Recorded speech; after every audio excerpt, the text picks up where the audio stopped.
And then you. I'm proud of my hair. We're live. Yeah. Right. Hold up. let me get these banners up here. There we go. Okay. Bam. Yeah. See, I'm proud of my hair implants. A lot of guys, they try to hide it, man. They're embarrassed. We're both of us are hiding it right now. Well, but I mean, they try to hide it from the public and just be like, "Oh, I'm on Propecia or some Rogaine or some shit." Meanwhile, you know that stuff doesn't work. All that shit does is give you erectile dysfunction and acne here. Temporarily, it does. I mean, or it can give you kidney stones or whatever. Yeah. That's why you got to go ask your doctor, bro. You can't take that stuff. Like I was taking Propecia for a long. I didn't know the side effects. Right, it didn't affect me. But the second I stopped taking that Propecia, all the hair fell out, man. Like I was taking from like 22 to like 30, right?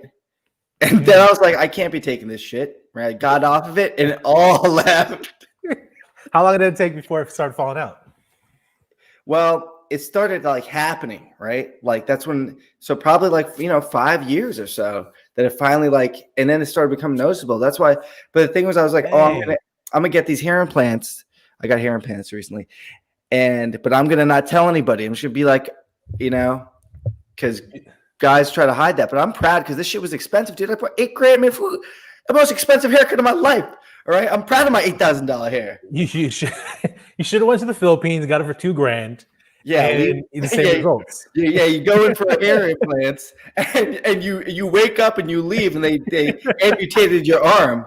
Dude, no, seriously, like that. I was telling you earlier that doctor studied and practiced in America. Okay, moved to the Philippines. Right. And he makes more money there because the overhead is cheaper.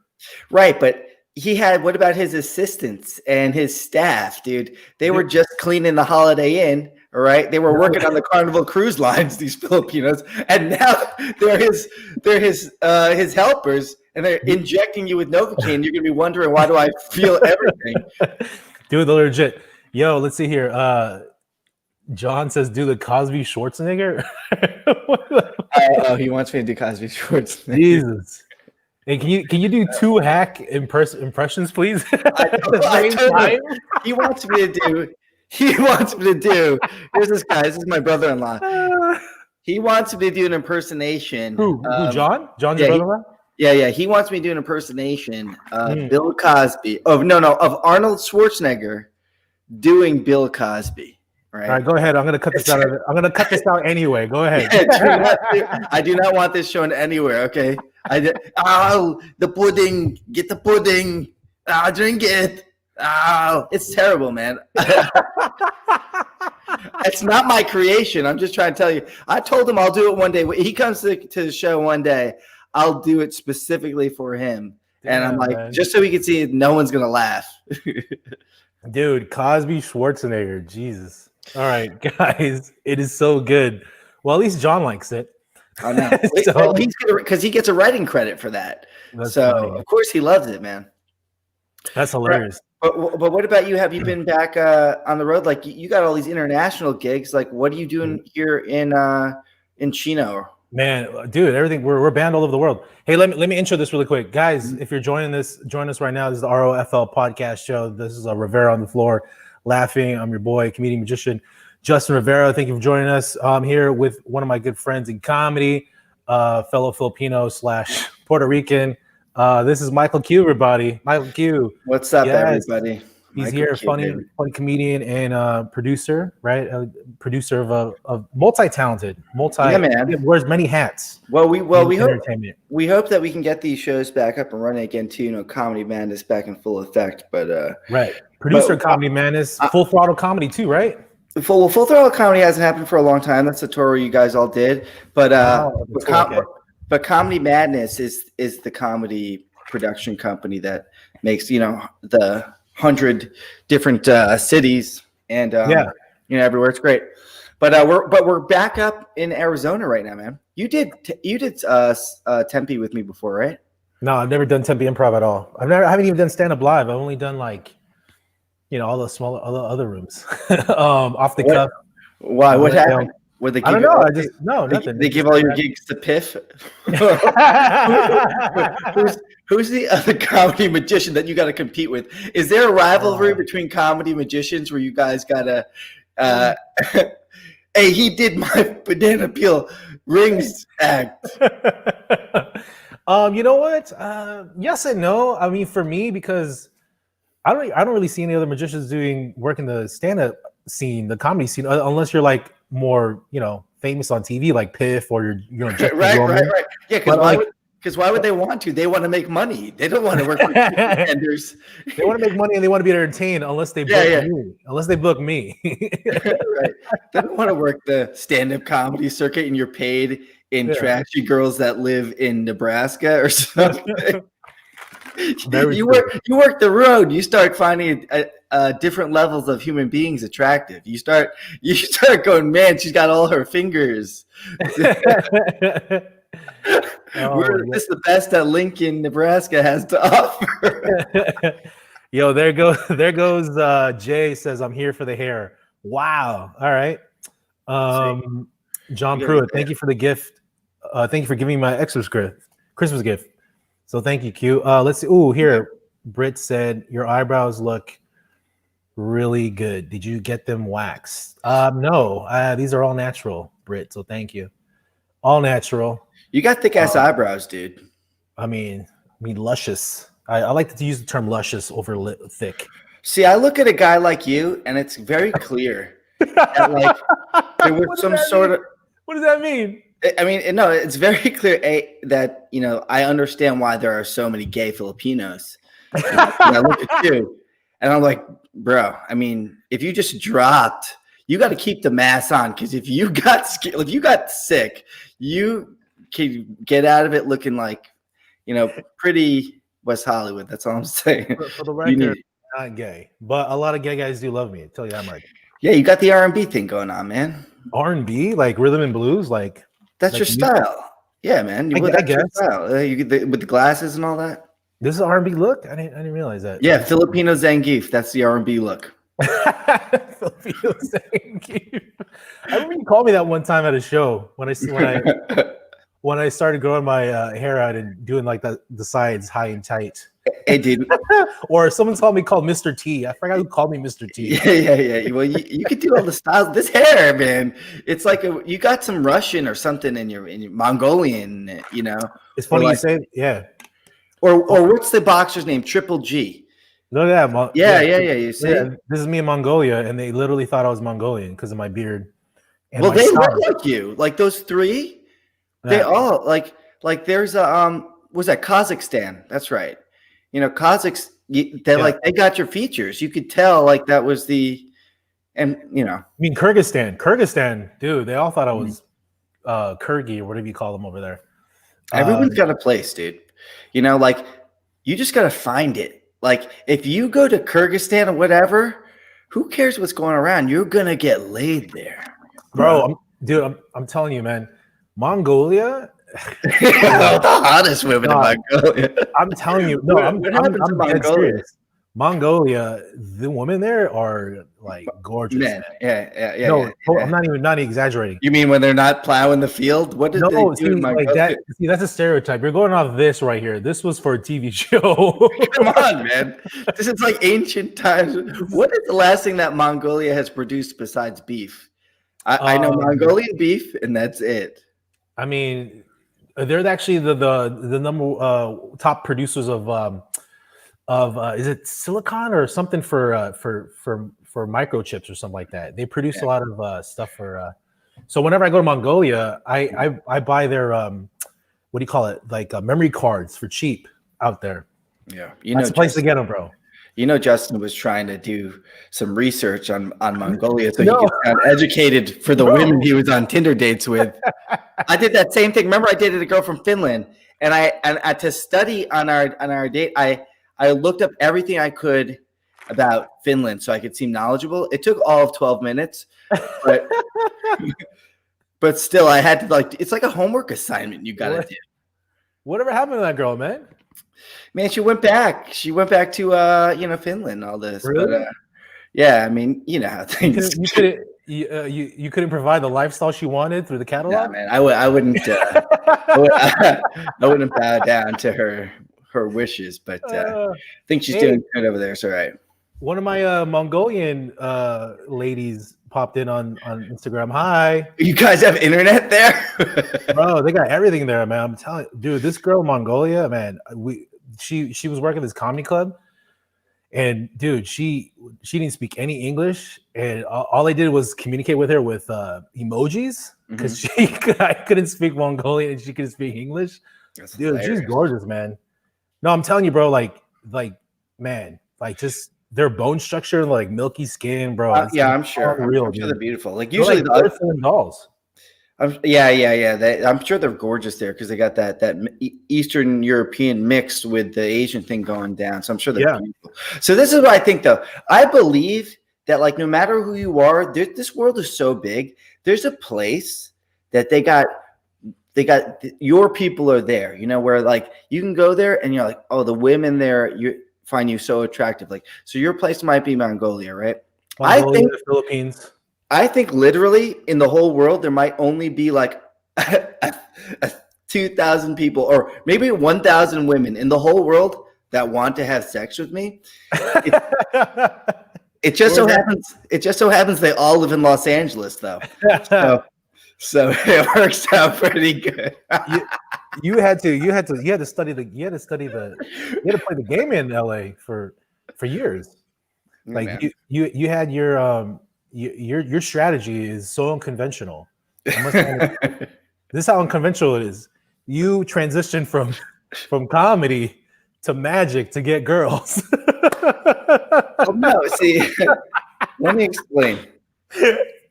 Who does that? No, I didn't. I grew up with magic. I started magic when I was 6, and I've been doing it for 30 years.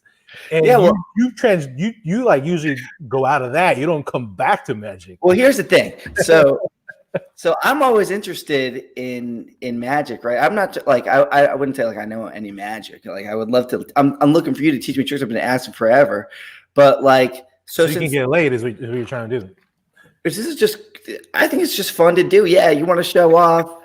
It's a cool conversation thing, but I love like mind tricks, you know. So I kind of went down a rabbit hole of searching how to do a lot of like mind tricks, and it turns out a lot of it's just probability, which I like.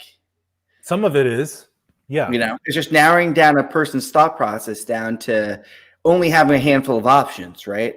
And so you understand like the probability of them choosing something is going to be high at one particular thing. It's not 100%, but if you can get it to like 70%, then you look pretty cool. Yeah, but then you need an out for the other 30% because sometimes you don't get the hits all the time. So there are different like outs or for another prediction or whatever.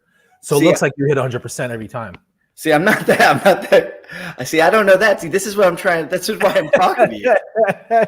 This whole thing, by the way, this whole thing started with me hitting up Justin, going, "Dude, I need to learn some tricks." No, this is how it started. This is how it started. I need to get laid. Teach me magic. That's what he said. That's what he literally said. How's it going for you, man? I can't believe I'm having this conversation. Bro, how's the magic going for you, with the ladies? I tell you, I don't know too many tricks. I want to learn some more. You got to. What have you done so far? Like what have you used? How do you use it? Because see, I'm the type of guy that doesn't really use it in that kind on girls. Like unless they. I mean, because you're a nerd, bro. Like obviously you learned it for the wrong reasons. It's like this is. This is why you can't get these. No, I'm a purist. I learned it for the right reasons. You used it for. You didn't use it. You didn't learn it for the art. Let me tell you something, all right? You tell me David Blaine learned. You know why he learned magic. It's the same reason why you do everything. The same reason why I drive a convertible BMW M4. Right. You had to flex on that, ladies. Q has a BMW convertible X4. What year was that? I remember you bought it. You had to show it off to me at the comedy club. You had to valet it so we could see you.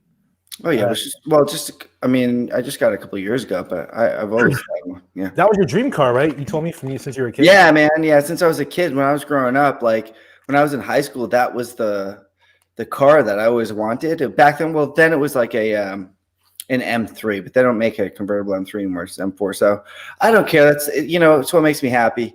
The thing is, this is I realize this. It's like if cars are for dudes, dude. Like no woman gives a shit about your car. Like I used to drive a Silverado truck. Mm-hmm. Girls were like sweating on that more than anything I ever owned. And your Beamer? Way more, because they think that's like a tool car, right? And only dudes will come up to you. But like a truck is like a man's deal. It looks like you chop wood. Yeah, I mean, I used to drive a 370Z, but I mean that used to work a lot for me too. Yeah, especially out there in Ontario, it's like the Fast and the Furious out there. Yeah, man. There's all these car meets at the Ontario Mills parking lot. Yeah, they have the Winter Nationals there too. The Speedway. Yeah, over in Fontana. Yeah. They have the drag race over there. Mm-hmm. So yeah, man. I mean, that car, the 370, worked a lot for me. Like I always would get girls that would ask me, "Hey, can I drive your car?" And blah blah blah. Was it a 6-speed? It was yeah, it was a 6-speed. Wait. Yeah, it was a 6-speed. 6-speed. So I know it was now. So you had a clutch? No, it was a sport automatic. Sport shift. So, all right. So it wasn't automatic then. Okay. It's a sport shift. Yeah.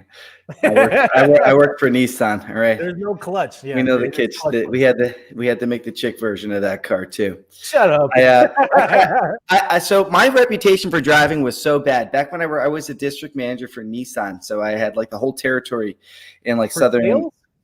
No, for district parts and service manager. So basically, what I did is I went out to all the different dealerships and I met with their like different their fixed operations department in the back. So about the parts and service guys. So, but it was cool. So I would have to, be all about the performance parts and performance cars, right? Yeah. That Nismo and Nissan makes. And so my driving had such a bad reputation that they wouldn't let me get in the GTR. We had like 4 GTRs that were assigned to Nissan, and they said that he's not allowed to drive it. So the whole time. You have to be a certified GTR technician to even like touch one of those things at the dealerships, which you were not. Yeah. So here I was like one of the like the managers at Nissan, and I'm not allowed to drive a car. What did you do to like? So my demo car that I got. I mean, they gave me a big car, right? I actually had your car, the Rogue, right? Yeah. And so I had this thing dented up. I had a small little parking spot in I think like I was living in Hermosa or something like that. And I was just denting the thing on the walls in my little parking garage nonstop. So I brought it back. This thing looked like a crumpled can, right? This was a company car?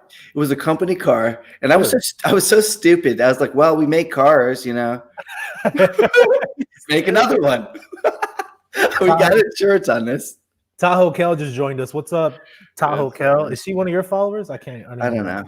Tahoe Kel, maybe she's one of mine. She looks familiar. Sounds familiar. Yeah, man.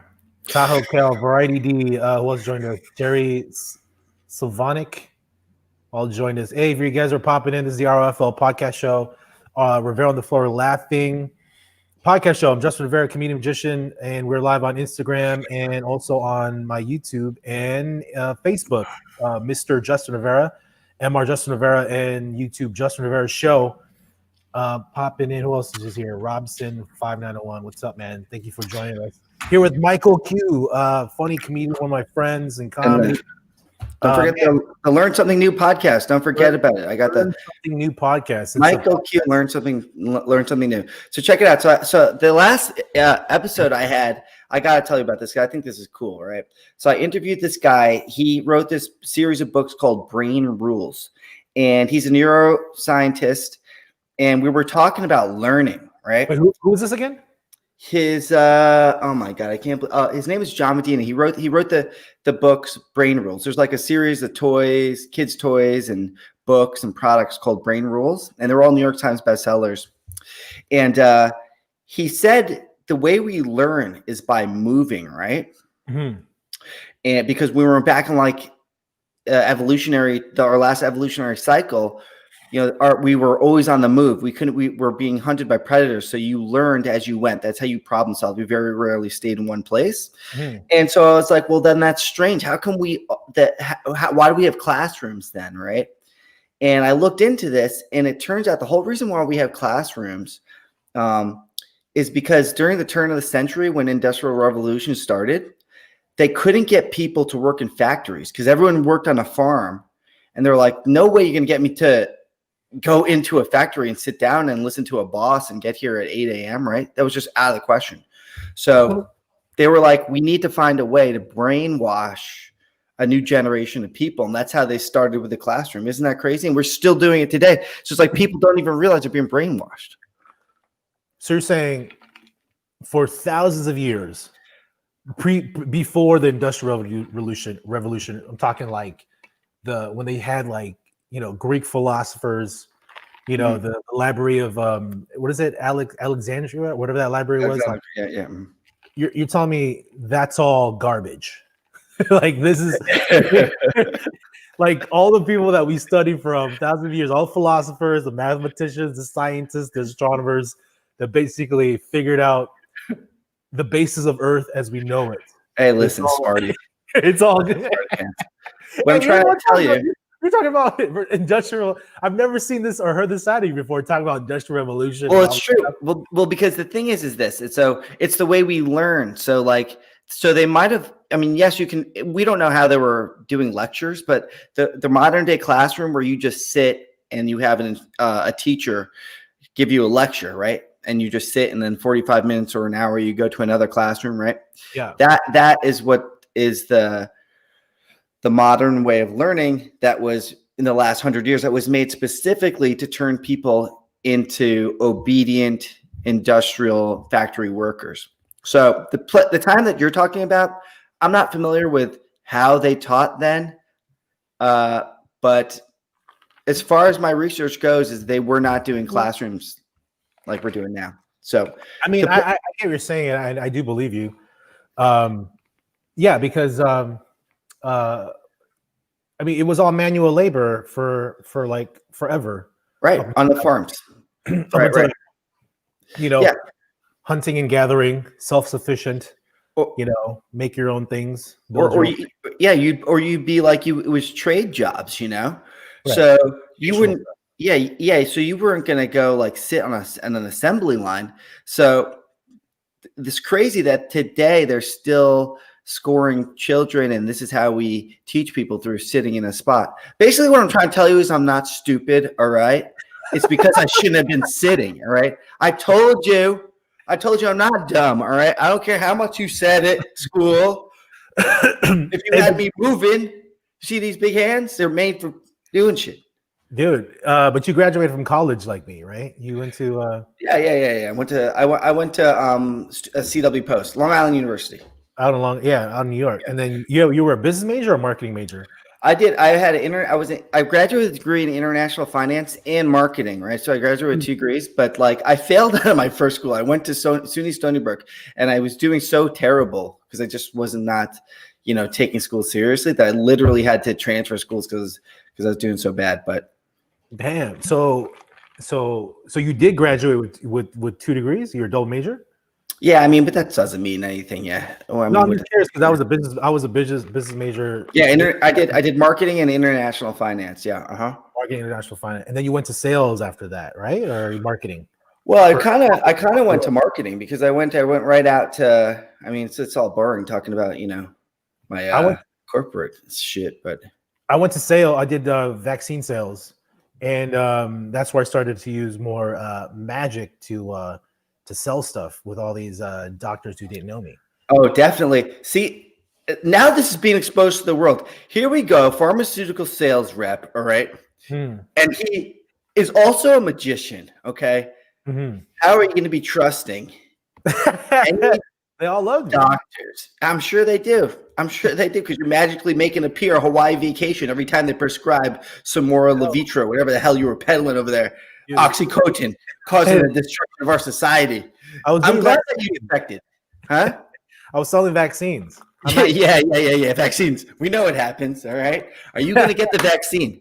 All right. So you caused a lot of autistic children from your vaccines you were selling. That's such Allegedly. I take vaccines.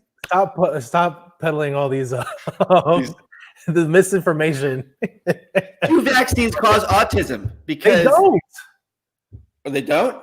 They do not, dude. That whole thing has been debunked. Okay, let me I start was from vaccinated, and my mom thought I was autistic till I was 12. dude. That was before you were vaccinated, bro. Let me tell you how that whole thing started. So, because I used to deal with that, 2006-7 when I was selling, vaccines for kids, pediatric vaccines. So basically, there was a study put out in the New England Journal, medical journal, that autism was started by the thimerosal because it had mercury in it as a preservative, right? But through trials, they found that the mercury is so minuscule that they had really no effect. It was just like it was nothing. There was no correlation. But there was this doctor out in UK, I think it was. Basically, he put up this trial. It got published, and a lot of my competitors use that journal research to compete against us. But then years later, it came out that this doctor basically forged and faked all the data, and he got his license revoked, and he was suspended and banned from practicing medicine for life. Wow. So, but in the meantime, you have people like Jim Carrey and what was her name? It was Jenny McCarthy at the time, and Robert Kennedy Jr. Yeah, and I think Rob Schneider too at the time was like kept pushing this stuff, and when you look at the research, when you let the people who know what they're talking about do the research, I don't know, man. I'm telling you, drug companies, they don't care. All they want to do is sell their products. So here's the thing. Here's what I really want to know, and I know you're going to give the phony answer, just like all the people in LA or in Hollywood, in California. What's the question? Are you going to get the COVID vaccine? Yeah. You see, lies. Why? I come from that industry. I know how these things. Yeah. You know that there's a certain amount of people that get sick within the first few years and suffer side effects. Yeah, but I mean, when you're talking, I'm not saying no one's going to get sick. I mean, there's going to be reactions. Of course, there's going to be reactions. Dude, you can take Advil and Tylenol and be affected by it. Right. Don't do that. It depends. Everyone's bodies are different. You know what I mean? So here's what I believe. All right. I believe that everyone is saying they're going to take the vaccine, but do you think these pussies in California are getting a vaccine? Dude, they won't even eat McDonald's. They're scared. You take them to unorganic. They're going to be at the vaccine. They're not going anywhere near the clinic. All right. That's so funny, man. Right. They're going to be staring at that vaccine like, is it all natural? Dude, they're not. You got to wait. You got to let the people first try it, see who dies. All right. That's why they have clinical trials. For 8 months. 8 months worth of clinical trials. How long did it take for them to make the vaccine? But you're talking about one company. I mean, you have basically all the major pharmaceutical companies in the world putting billions of dollars doing it at the same time versus, let's say, a flu vaccine who only have 2 or 3 companies doing it over a course of 5 years. So it speeds things up and over the. But anyways, let me get back to the point I was saying. I think that's what you were talking about. People in LA aren't going to take it because it's not organic. But I mean, LA people are always injecting themselves with Botox, whatever. Yeah, that's how you get the people in LA to take it. Tell them it makes you skinnier. Tell them this vaccine is gonna take the wrinkles out, man. Yeah, tell them if you take this vaccine, your dad won't care that you're a disgrace. Your mom and dad will stop being embarrassed at the family parties. My son is an Indie Crest commercial. But it's just weird though. Like, okay. First of all, people in LA don't want to take the vaccine, but they lie. But so 90% of them are all cokeheads. I don't know. I don't understand with that. I don't understand what's up with that. What's going on with that? Right. Yeah. Mike, that's your world.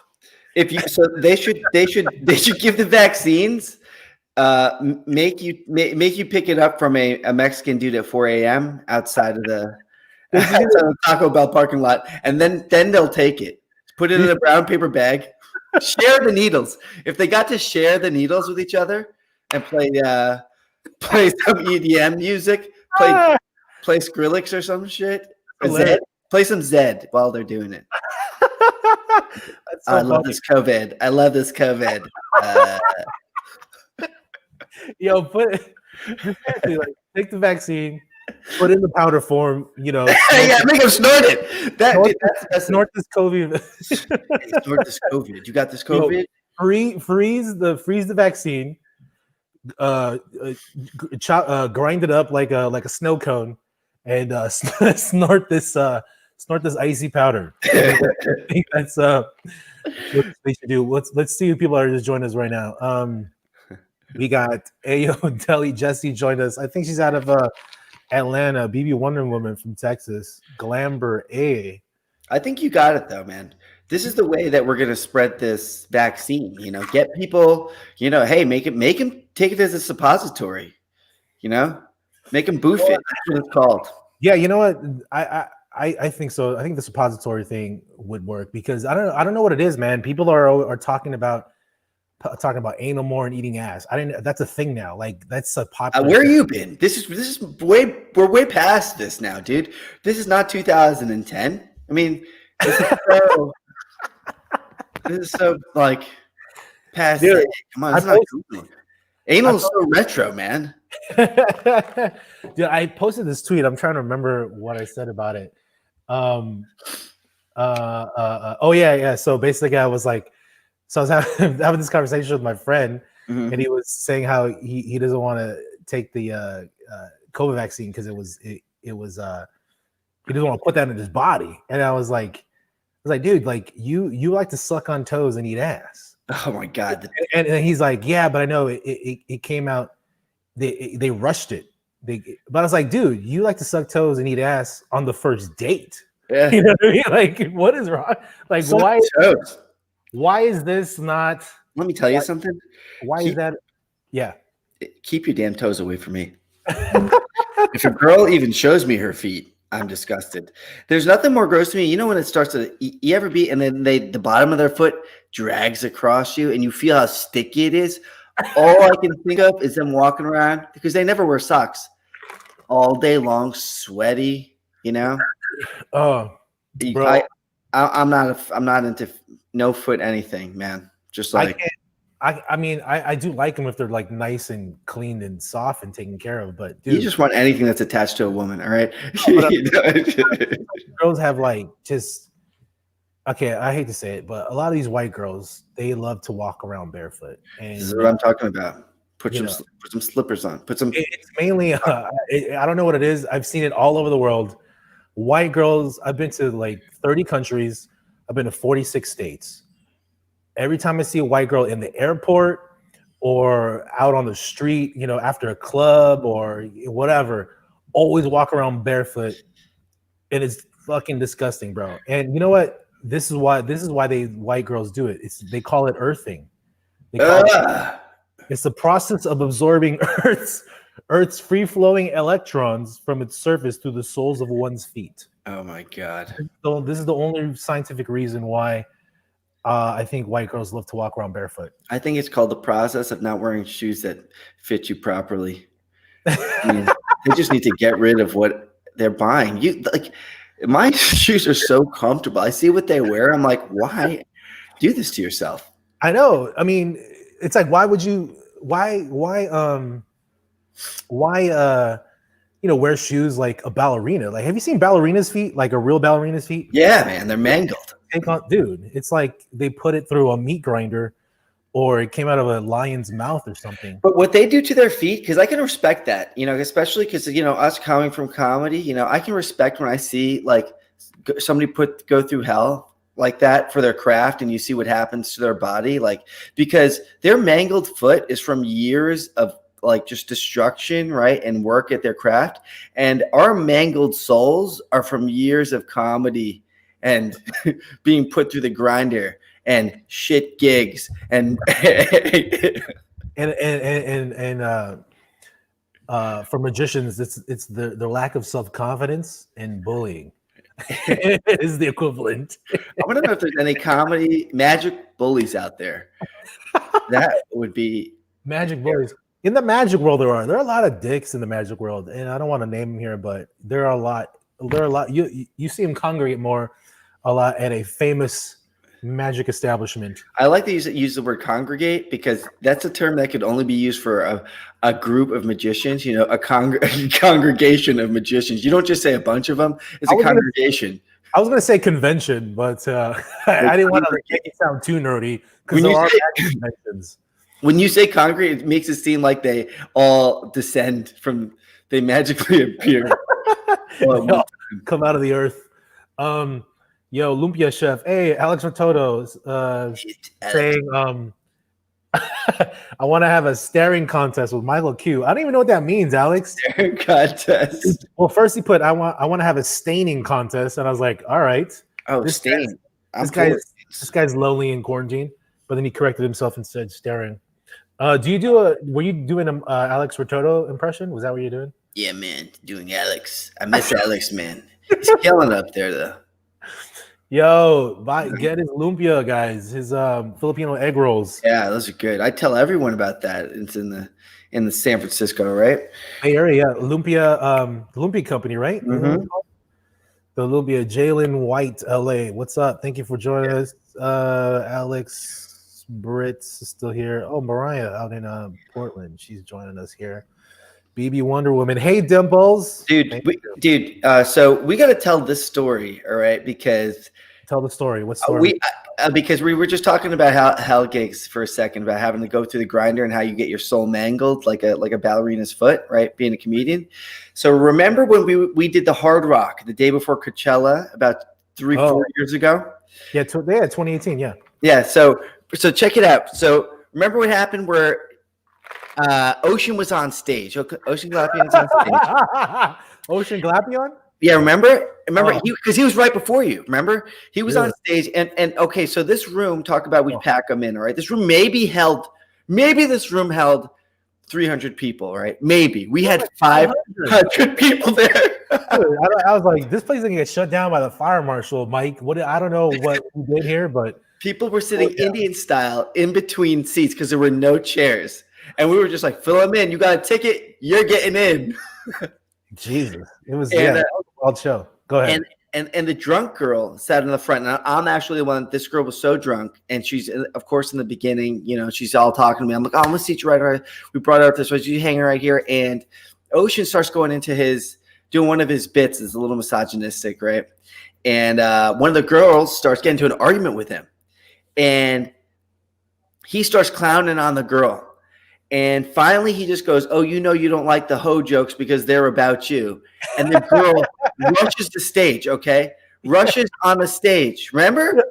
I remember. He rushes on stage and starts swinging at him, and he goes in the back, and Ocean's smart. Like, you can't defend yourself. Woman attacks you. You can't do anything. You have to just take it on the chin, all right? You have no defense. He stares straight and puts his arms down and just is getting wailed on. And I'm like, where the hell's security? They don't even have security in this place. Well, first of all, you didn't hire security because all right, that was the initial expense. You sacrificed for safety for your comedy show, kind of like how Capitol Building sacrificed the safety for the protests and riots. That is definitely it. Okay, that is definitely it. So there was no security there, and Ocean's getting wailed on. Another girl is telling her to shut up and takes a tampon and throws it at her head. So we got a video of a tampon launch. Yeah, it's on the video. This girl launched a tampon and it hits the girl. And finally the girl on stage, her boyfriend comes up to get her off. And now everybody in the room telling 500 people on their feet, cameras out, right, recording this thing. And I'm like, oh my God, we're going to get shut down, right? There's going to be a riot here. It's just chaos. The girl starts walking out, right? And she's trying to go through people. I'm trying to walk her out. People are throwing their cups at her. They're throwing their cans at her, remember? Yeah, like Game of Thrones, that one scene, though, when she was naked. Right. And yeah, it was just like that. Walk it out. And you were, where were you at this time? You were in the back somewhere. I was on stage, ready to go on. Yeah. Shitting my pants, dude. So now you have to follow this. I have to follow the test that you and Ocean created. So you got on stage. I'll never forget. Justin is on stage, right? After this is going down, because Ocean just gets right off. The girl's off. Now Justin's got to walk on stage. You know, Justin's on stage. The whole crowd is on their feet, turned, looking at the girl. Justin's on stage with everyone's back towards him. He's trying to get into his act. Meanwhile, the audio is so poorly put together that you knocked out one of the cords to one of the speakers. I remember. I did? Wait. Yeah. So one of the speaker cords, somehow you were doing twirling around and got knocked out. But as the girl is walking out, right? Yeah. And finally security gets her. She sees security and now she's terrified because she thinks she's getting in trouble. So she beelines it towards what she thinks is an opening, but really is a glass window. And she hits her head so hard she knocked herself out. I remember that part. I remember going, oh my God, I'm going to get sued. I'm getting sued. Yeah, you should have paid for the event insurance. Another expense. But you didn't pay that $65 event insurance. Okay, man. You have to, you know, with that. You didn't get it. Get paid for, bro. It's $65. It's $110. You get insured for $1 million or $2 million, and you didn't pay. You didn't pay that. You live and learn, all right. You don't learn until something goes down. You're like, damn it! All right, next time I get insurance. Now I get insurance. If you come to a Comedy Madness show, you're going to be insured. Don't worry. So as long as it's mandatory. So the girl beelines, it gets knocked out. Then I'm like, thank God she gets up. She's fine. They help her out. The manager of the place comes over to me and goes, who's running this thing? And I'm like, me. He goes, this is the most disastrous thing I've ever seen in my life.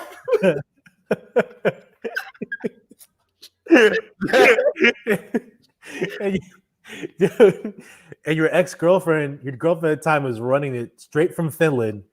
She has no idea. This is her first experience of an American live event production. And she was so distraught. She went back to the hotel room, didn't she? Yeah. She started crying because people were yelling at her because we had to work in the front. What a mess, dude. Then the girl, next thing you know, right? So I'm upstairs talking to the manager. The drunk girl's now downstairs. Police show up. Next thing you hear, bzz, bzz, bzz. The police tased her. I'm like, oh my God. I forgot this about girl that. had the worst day of her life. Meanwhile, it's like Justin's on stage this whole time. Like you were performing while this is all going down. Yeah. Do you remember that? I paid attention. Okay, this is what I had. This is my perspective of what happened. So I'm watching all this. I'm watching your show crumble to shambles. Right? I see Ocean just egging on this girl. I'm like, Ocean, just stop, dude. Like, she's drunk. She's not gonna stop. Stop encouraging her. She's out of her mind right now. Just let it go, dude. Let it go. But he's like, he just kept going. He kept going and just kept putting. And he at one point he goes, you were saying like, oh, all these hoe jokes are about you, and then he does some act out like he does some act out of her friend next to her, and he's like, stop it, like stop being mad that he's calling you out about all your good hoe years. Like, yeah. You had a good hoe year, now you're not. So stop. Like he kept egging on the friend and the drunk girl. I'm like, dude, what the hell is Ocean doing? Like, let it go. He should just read the situation. See, I'm not that comic. Like, I'll always turn it back around on me so that they feel good at the end and then they shut up. De-escalate. Like he's literally trying to hurt their feelings and embarrass them in front of a whole crowd of people. Yeah, like he thought he was like in a black room, like trying to win a heckler. And I'm like, yo, I mean, I get that, but dude, like, we still have an hour of show left. This was the first comic, guys. We only had those. This is the first comic. And he's already pissed off the whole front row, and it's a ruckus. It's like dude. And then okay, and then this is the part that this is the part that made me even more upset. Was after Ocean finishes his set, he comes up to me on the wings and he goes, dude, I'm so sorry about that, bro. And then he walks off. I'm like, you're sorry? I was like, I have to go do 30 minutes now. I have to go do 30 minutes to this unruly crowd. And I remember I go on there and she's still getting taken out by the cops, and everyone's like, oh, ooh, like, and just like, you know, out of their seats, and it was just chaos, right? And the front row, so the room is so big, so the back of now she's in the back of the room, and it's chaos there, but the front of the room is like, they're kind of paying attention, right? They're kind of settled down, but not really. And then the guy, some big Samoan dude in the front row, is like, okay, go on with the show. And I'm like, and it's like, I said him straight to that. I was like, I'm not gonna start the show. Like, no one here is ready for a show. Like, I literally scolded him in the front row. And I was like, dude, I was like, I'm not ready to go to work right now. Like, you don't go to work and just start off right away. You probably just hang out by the water cooler. You probably take a dump in the bathroom, and then you clock in. Oh, so that's what you were doing? Yeah, I was like, I'm not going to start the show now. Don't tell me how to do my job. You're like, nobody was paying attention. What's that? You needed to grab a cup of coffee first. Yeah, I was like, dude, I wasn't going to start the show until everyone settled down, and because it was so loud, dude. Even though it was in the back, it was still echoing. Right. You know what I mean? From the back to the front. Yeah. And I was like, dude, and I literally stared down this big Samoan guy because I was so pissed. I was like, dude, don't tell me how to do my job right now. I'm not going to start the show. Like, everyone needs to settle down, and then I'll start the show. And then everyone got serious. Like, they were like, oh shit, this guy fucking, like, I basically had to become more than an alpha than I usually am in a live comedy show. You know what I mean? It was so weird, dude. It was so surreal. And now that you brought this up, I'm all these memories are flashing back, bro. All these memories and all these emotions are coming back. That's the grind that people don't know about, right? They don't. They only do a gig for 500 people that they don't know who you are. I mean, I don't even know what their perception of us is. Like, you know what I mean? For all they know, they're just like, these are just three guys, and this might be their first time doing stand-up comedy. They have no idea. So that's like when the pro comes out. Like, when you were up there, that's the years of work that's showing, right? That's right. Like how to handle that situation. Right, to survive in that, because that would have ate a lot of people up. And when I got on after you, right, I remember one of the speakers is out because you had to get up there and twirl a human being around, and they knocked out one of the wires when you were doing your Jurassic Park act. When you're doing Jurassic Park and the guy was twirling around, he kicked out one of the speaker wires. So I was operating on one speaker for 500 people. Of all the shows I ever did, I only got like negative reviews of the show. That's the only one, right? People like crazy. And you know, on Square where you can rate. So they were going on like message boards and stuff and saying we could barely hear them, and it was like chaos. And people, it was. Why didn't you plug it back in, or why didn't you tell me? I would have plugged it back in. I didn't know till after, because people were saying we can't hear you. I'm screaming at the top of my lungs, and I was sweating. I was working really, really hard up there. But the people in the back were pissed. They were like, "We couldn't hear you. We couldn't hear them." And live and learn, man. But those are the things like you don't know. Like, it never again was like that. People don't understand the grind of comedy. They only see the glamorous part. They only see you on an A-room mainstream comedy club, your name in lights on the marquee, and they think you're like rich or something. You know what I mean? Or they think you're rich and famous or somehow, and they don't understand the work or the grind that leads up to that.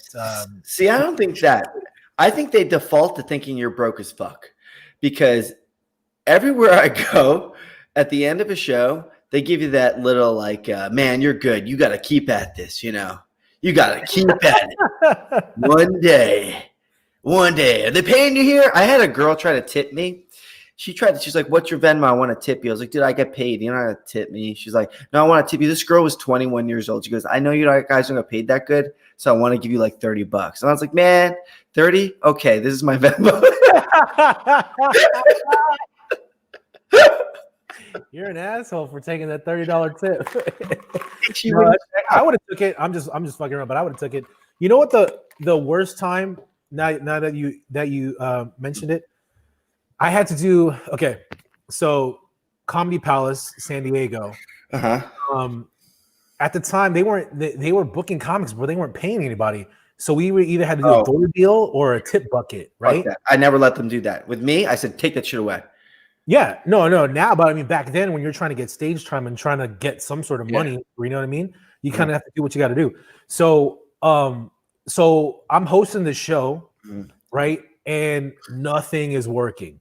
I'm bombing so bad in front of this crowd at a club, at a normal show. Okay, a normal show at a club, and then you know, I bomb off the top and I bring back the comics, and I have to. I felt more like shit because I already bombed the top, and I have to go back in the middle of the show and show my face again after I already bombed for like 10, 15 minutes. You know what I mean? Yeah. So I'm doing, and I'm feeling like shit throughout the whole show. And then the rule is at the club is that the host has to go by the door and hold the tip bucket for everyone to tip you. So I'm holding the tip bucket, feeling like a loser who just bombed for the whole show. Like the Salvation Army. Yeah, and I had to take these tips after I bombed, dude. It was one of the lowest points of my comedy career, dude. It was terrible, dude. They shouldn't have, because they probably got less tips that night because they were like, I don't want to tip this guy. Yeah, I was like, why are you making me go tip? Why don't you have someone who killed or did better than me hold the tip bucket? Like, or how about you just pay the people, you fucking scumbags? You know, the show was it was me, Joey Giller, Ron Jossel, and somebody else. Dude, it was terrible, man. I was just like, why do I have to hold the tip bucket? That's tipped. Yeah, that's awful. That that they would do something like that. You know, like just have a tip jar out in general. Like anybody, like if you want to cheapen what we do even more, you know, like just turn it into street performance. If you're using a tip jar like that, just do the show in the parking lot, like on the 3rd Street Promenade, right? Like this is no longer a show. This is a street performance. Yeah, I mean, but you know, like some of these street performers, man, like they know how to work it, dude. Like they have that to a science. Have you ever seen these street performers work, man? Like I know a couple, I know a few of them magicians who do it, and like barking and you know, busking is like such an art form on its own, dude. It's unreal, dude. How they make their money. You know what I miss? I haven't seen, like at TGI Fridays. I remember as a kid, they would always have a magician walk around to the tables. I never see that anymore. I used to do it on Mondays at Tilted Kilt, the best gig ever. Hang out with hot chicks, get free wings, and get paid. Go ahead. I think when like magicians became too cool and they stopped doing that, you know, like I want the cheesy magician back. Like, would you ever do that? Would you ever just go to a restaurant and be like, hey, I want to work your tables? Like I said, I mean, dude, I used to do it on off nights. Just do walk around magic. It's kind of like your own. It's like your own open a magician's open mic. Right. You try out new things, or you can do stuff in your regular set, your walk around magic set, or you can just try out new. Because I mean, you're doing it for a table of 3 at a Applebee's on a Tuesday. Like, who cares? Right. Like, who cares if you bomb? You got. I mean. Yeah, that's great. Imagine I'm sure comics will do anything for stage time. I'm sure there's a comic out there that has pitched the idea of going table to table telling jokes. Can you imagine that? I mean, I know what's his name. I know Adam Hunter did this thing. I was part of his pilot. This comedy, kamikaze comedy. Did you hear I saw that. I saw it when he stands in a gas station or something. It's hilarious. Dude, it's funny. I don't know why I didn't get picked up. But basically, when he was telling me to do this, he called me up. He's like, "Hey, man, do this thing called kamikaze comedy, and we ambush people with comedy in the most unexpected places." So, like, I have a guitar, like I have a Mexican comic playing guitar, who's a guitar comic. He's Mexican, and at the valet, he pretends to be a valet, and he starts playing mariachi music and telling jokes as he's as he's driving up your car, he pulls a guitar out of your trunk and starts doing bits. Or also part of it too was he had Corey Holcomb at the time, and you know Corey, very misogynistic, type of comedy, and they had Corey Holcomb do his material at at a women's clinic, like for like women who were like abused. Oh my God, that's wrong. Or who were emotionally traumatized, dude. It was hilarious. And he wanted me to come and just do magic. I forgot what the situation was. He wanted me to do funny magic for like, I forgot what the situation was, but basically just do magic on people, just unexpectedly. You know what I mean? And he had Brad Williams before he was a huge star. He had Brad Williams for a bachelorette party. So like he was the stripper. He was a stripper, but he didn't really dance. After he came out in a thong, he would just tell jokes. As a little person, if people don't know Brad Williams, he's a little person. Yeah. And, it was so funny this night, but it never got picked up, dude, and I'm so sad. But that's dude, better than Practical Jokers, you know? Oh yeah, it's so funny. Like it's almost it's just I don't know why I never get picked up, but I think he should shop it around again because I mean, don't they have that? What's that dance show with comedians doing like their own dance choreography on E Network? Yeah, but it never got picked up. Yeah, I saw it on E. Oh, really? Yeah. What's her name? Christine Marino was like the host. And it's out, huh? Yeah, it's been out. I don't know when it first aired. Cool. I've seen it over the last year. Fahim Anwar was on there. Fahim was on there. I haven't watched like regular cable TV. I don't even know what's on these channels anymore, you know. I'm the same way. I've only been watching news lately because everything's a fucking. Don't let them brainwash you. That's how they get you. I don't watch any of that stuff. I watch. I'm watching this Tiger Woods documentary right now on HBO. I saw that. How is it? Oh my God, I love it. It's great. They don't give this guy enough credit. This Tiger Woods, you know. Do you admire him because of his ability to get white women? Is that the reason why you like him? I think that we connect on that same energy, that level. I said I'm down. I can feel this guy. I know where he's coming from. He's half Asian and black, and you're mixed as well. I look at him. I'm like, bro, man, this guy's look.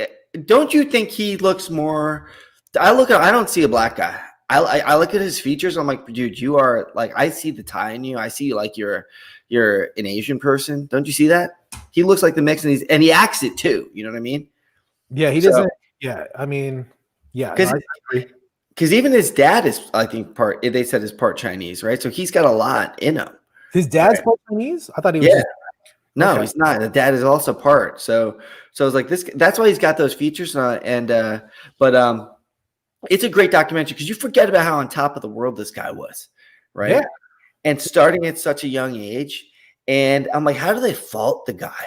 They're trying to talk about his big downfall was he got a DUI and hooked up with a bunch of women. That's a great night. That's not your downfall. If that's the lowest point in your life, you're a king, all right? That's the peak. I don't blame him. If they're trying to say where did he fall? Oh, that time he had a gang of a pussy and was getting drunk all the time. They show him that walk at the DUI. He was all drunk, you know. Trying to make him look bad. You don't look bad when your bank account has got $1 billion in it. Right? You never look bad. You earn that look.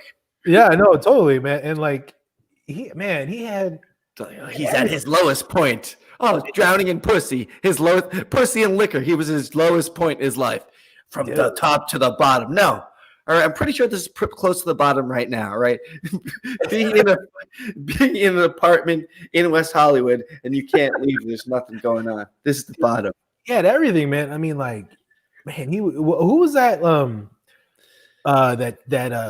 Was she a skier or something like that? She was like some professional skier athlete or something. She was gorgeous, man. Remember that chick that he was with?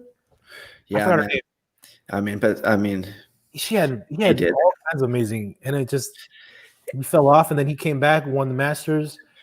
Was that 2 years ago? Because he didn't win it this year, right? It was maybe two. Yeah, maybe it was 2 years ago. But I know he was back. He's back on top again.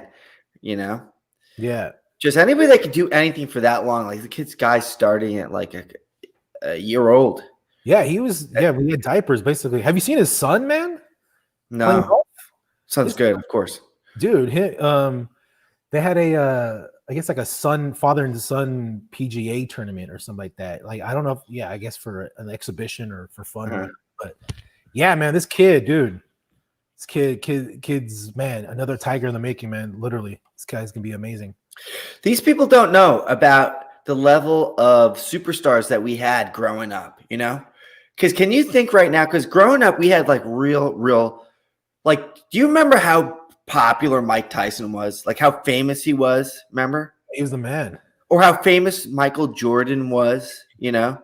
These Yeah. people were they were the most, there was not a person on the earth that didn't know who they were. And they were so far ahead at their craft than the next person, you know? Like there was nobody that came close to Mike Tyson. It was just like there is not even anybody doing the same thing he's doing, right? Same thing with Michael Jordan. So right now, these kids don't have that. They don't understand like what a true superstar really is. Can you think of one person that's like this? Yeah, no, I agree. Because nowadays it's too easy to be considered a celebrity. You know what I mean? Like you don't have to really have much talent to be considered to be famous nowadays. Like that's why I always like the golden age of Hollywood. You know, everyone was multi-talented. They were all singers, dancers, comedians, actors, musicians. You know what I mean? Like they were one of the five or a combination of those, or model too. You know, yeah. But like now it's like, you know, you could be everybody. You can have a sex tape and be a celebrity or whatever. You know. Well, like you remember like how like popular Jim Carrey was at his height. It was like anything he was in, he was just so much more talented than anybody else around him. Now there's not even one person that we could think of that's like has that much talent that they're just overtaking everything, you know? Like, come on, Kevin Hart. Yeah. There's nobody. Wait, so you're saying Kevin shouldn't be as famous as he should be, or I'm saying he's not nearly as talented to his level of fame, you know what I'm talking about? Like you wouldn't be like Kevin Hart by far is the most funny person on TV. But when at Jim Carrey's height, there was no question. There's nobody even coming close. You'd be like, maybe Eddie Murphy, right? Maybe. But even then it was like, no one's coming close. This guy by a landslide. And it doesn't exist anymore. So I feel like they're deprived, and it's because of social media. It's like you got like the biggest thing is like this Jake, whatever, the Paul fight. You know what I'm talking about? Logan, dude. Yeah. These guys. Logan or Paul Logan? I don't even know. I don't know. They're both fighting. Dude, you could easily take on. I would kick both their asses. I'd fight them both at the same time. You would kill them, bro. I would fight them both at the same exact time. Not a lot of people know this. People are joining us right now. This is the ROFL podcast show.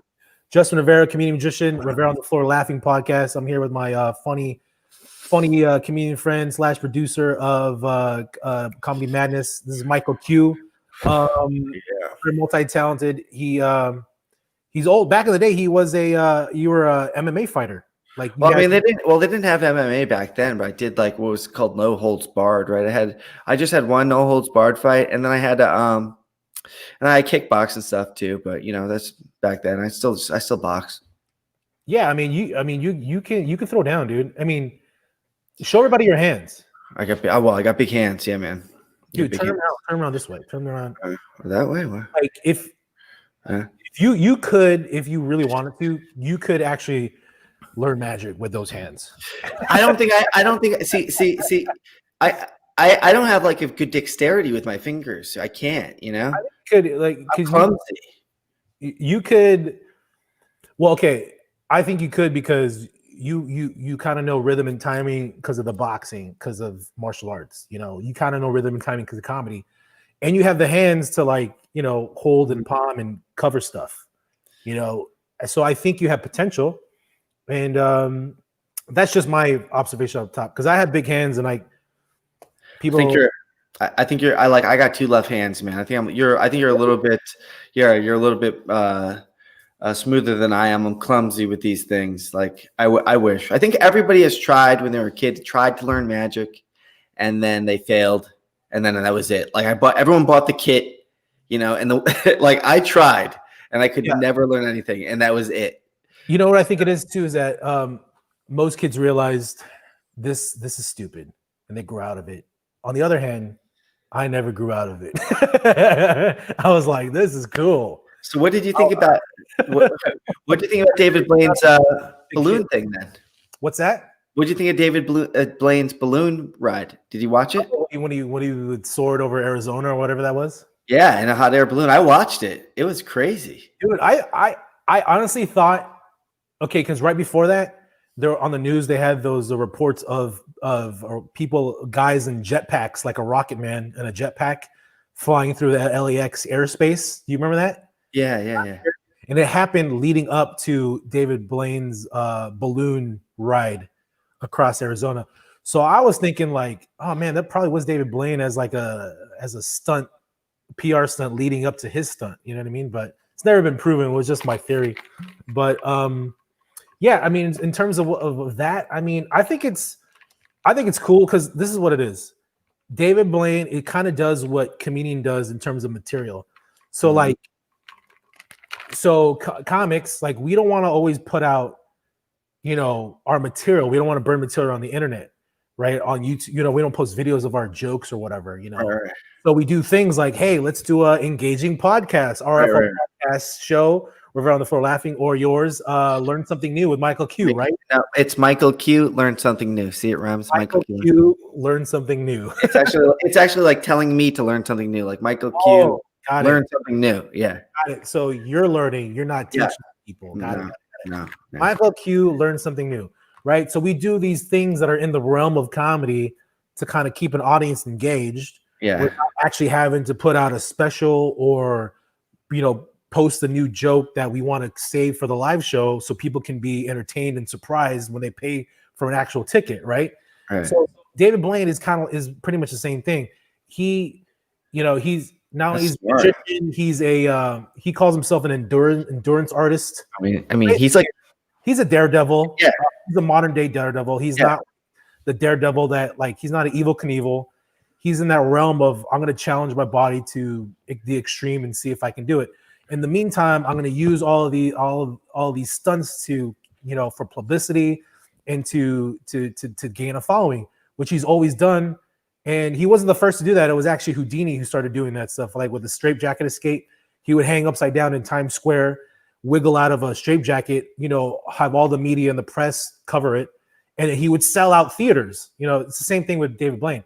So he's not really, David Blaine's doing this stunt, this challenge to not actually have to put out a magic special, but to, you know, just keep his audience engaged. It's really smart when you think about it. That's a really smart idea. So I saw an interview with David Blaine. He said that the way Houdini died is that somebody punched him in the stomach while he was asleep. No, not while he was asleep. It was before a show.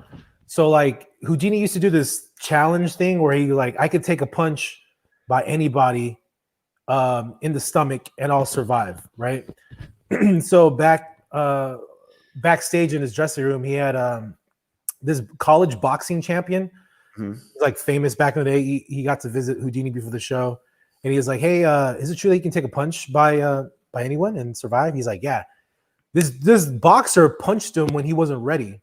Right. Like he didn't tighten up his core or whatever. Yeah. Punches him before the show. Houdini is like in pain, but he still does the show.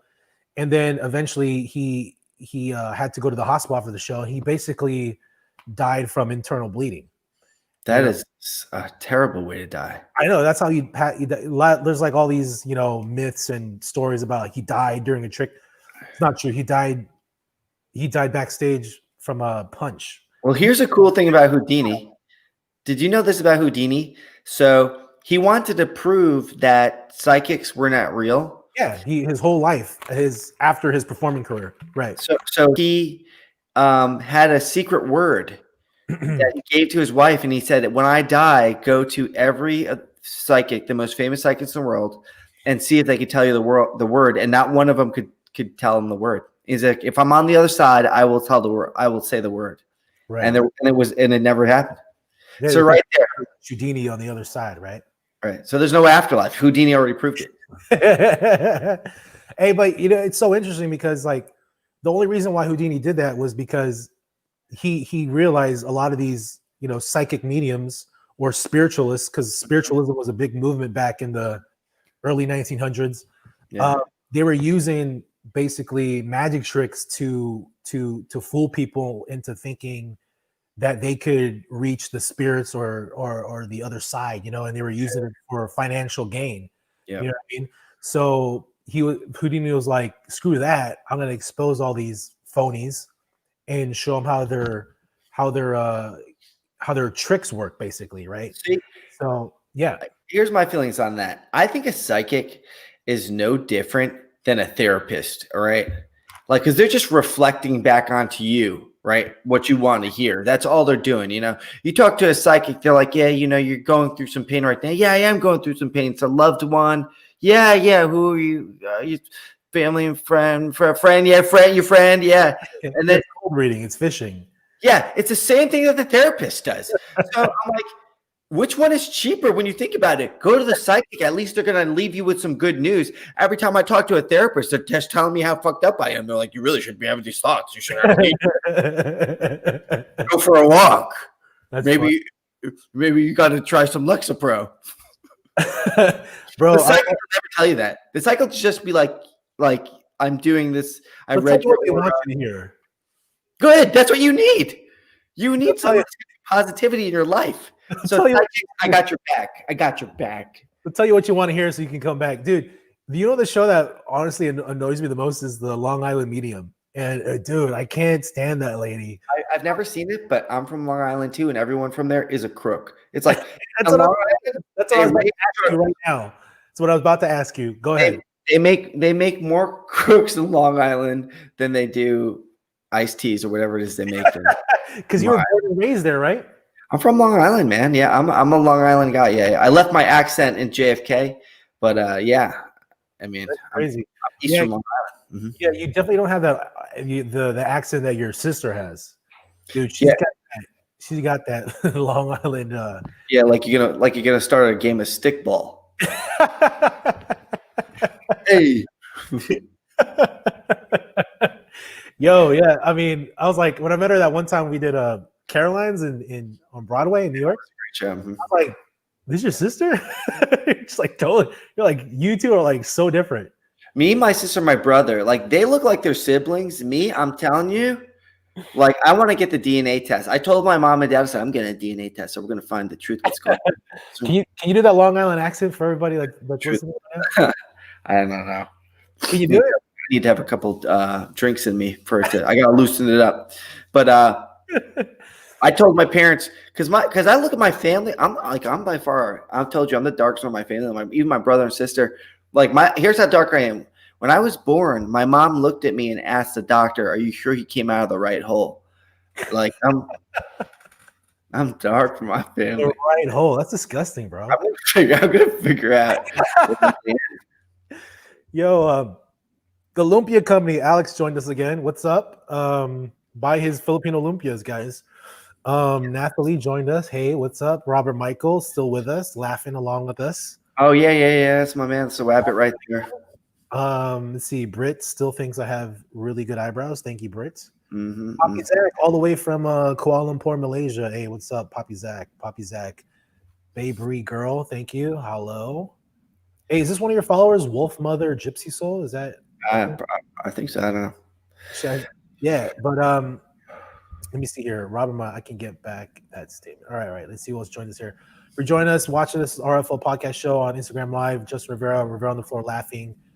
Podcast show here with Michael Q, comedian, producer, Comedy Madness show. Comedy Madness, baby. Also, he has a podcast on all the main podcast platforms. Michael Q, learn something new. That's right. You got to go to that. That's the main thing. We're all podcasters now. I mean, the podcast is more than stand-up at this point. But I love doing the podcast. I mean, my particular podcast, I do it more for me than even for the audience because, like, this is stuff I want to learn about, Right. Well, I mean, besides magic on there or mentalism, what else have you learned on there? Because I want to definitely. So I had a bunch of different behavioral psychologists on. So one of the cool guys I had on recently. So he's an FBI agent. He started the FBI's art crime division. And this Ooh, guy, I like this so far. Go ahead. so he is as close to a real life Indiana Jones as ever going to find. He's he's rescued over $500 million in stolen artwork. So he's literally gone undercover, gone to like Indonesia or Peru, right? Pretended to be like a drug dealer in a deal to buy artwork or an art salesman, right? Right. And he's literally going in and resaving in priceless stolen artwork, right? So like one of the stories he told me, he said that he was in it went from like Barcelona to Paris, right? And the way that the artwork got stolen was they stole, I think it was the Isabella something, very, very famous painting out of a museum in Paris. It might have been the Louvre. Well, no, it was actually Sweden. I'm sorry. Stole out of a museum there. And to distract the police, they set off 2 bombs, right? Blocking off the freeways. And then they went in with machine guns, took the painting, and they had a speedboat ready to go. It was by the water. So they escaped by a speedboat, and they had exploded 2 bombs so police couldn't get there. So they stole this artwork that was worth like $40 million. And so he was going to track it back down. And here's how they eventually got him. Like, these thieves are so good at coming up with these elaborate plans. Yeah.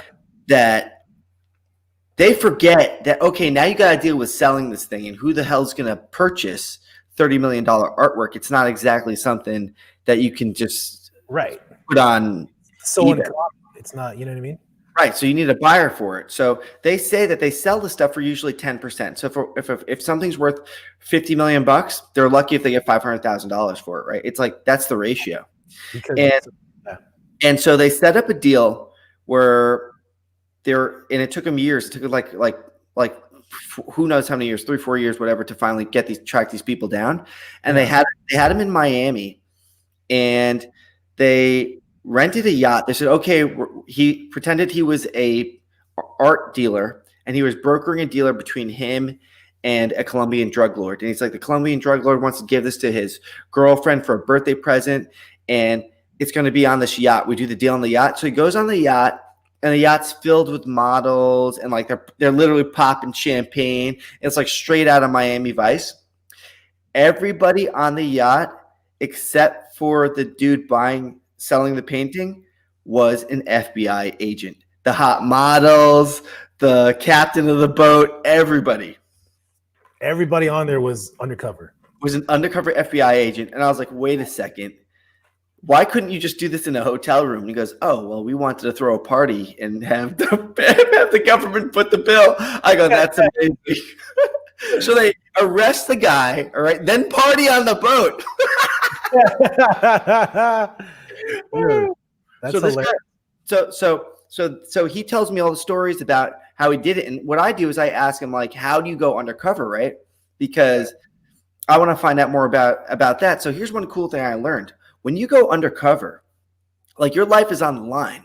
I'm like, what do? You go on as like a character? Like, how do you choose what character you're gonna be? Do you like role play with somebody? He's like, there's no role playing. You're gonna die. You get a role play. He's like, it's your life's on the line. You don't choose. He goes, first thing, you always use your first name, your real name, right? I was like, I don't want to use my real name. I want to be like Carlo or something, something cool, right? And he's like, no, the reason why you always use your name is because of what happens if you're out and like you're in, who knows, Colombia, right? And you're doing a deal with a mafia member, and you're telling him your name is Carlo, and next thing you know, oh, your buddy just happens to be on vacation that you haven't seen in 25 years from college, and walks up, and he's in the hotel lobby, goes, hey, Michael, hey, right? And it's like, what the hell, man? I thought your name was Carlo. Right. So it's like, oh, that's a great tip. Like, you keep as much information true as possible about yourself. So that was a really, really good episode. So my whole thing was like finding out, all right, how do you go undercover? How do you track down the artwork? How would you save one?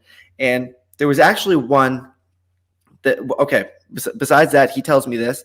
He says that what you see in Ocean's 11, like the George Clooney, Brad Pitt, like the real suave looking dude, that they play in movies. Right. He's like, that doesn't exist in real life. He's like, in real life, they're just regular criminal, like low lives. And I'm like, no. The ones you catch are. The George Clooney's don't get caught. Come on, man. They're on the yacht. They're on the yacht with the Mona Lisa behind them.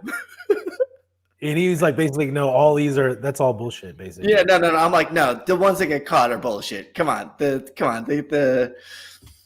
guys that are the Pierce Brosnan back there, the he's like, heisters. Too many movies. Like, stop it. I love those movies, like, you know, Italian Job, like those movies. Yeah.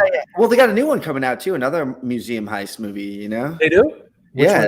Well, I just saw a commercial for it, but they got a new one.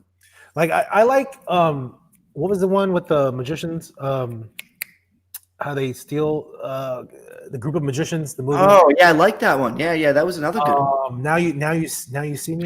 Yeah. Now you see. Yeah, that was it. I remember. Now you see me. Yeah, like I like it. I like the premise of magicians. The only thing I didn't like about it was, I mean, the magic. I guess like that's all Hollywood magic. It's not real. Like a magician would never really do that. You know what I mean? I'm looking at it from a magician's point of view. I'm like, you can't suspend your disbelief. I just like this is too Hollywood. You know what the best magic movie that Hollywood ever put out is Burt Wonderstone. That is by far the most accurate and funniest. I love the one with Christian Bale. Illusion. The Prestige. Yeah, I mean, it was kind of it's magic. I guess it's more fantasy too. I guess. And it had David Bowie in it. It was great, and Scarlett Johansson. The Prestige. Oh, yeah. Mm-hmm. They had a real magician in there too. Very famous in the magic world. No one would really know him outside of it. And it had Michael Caine. How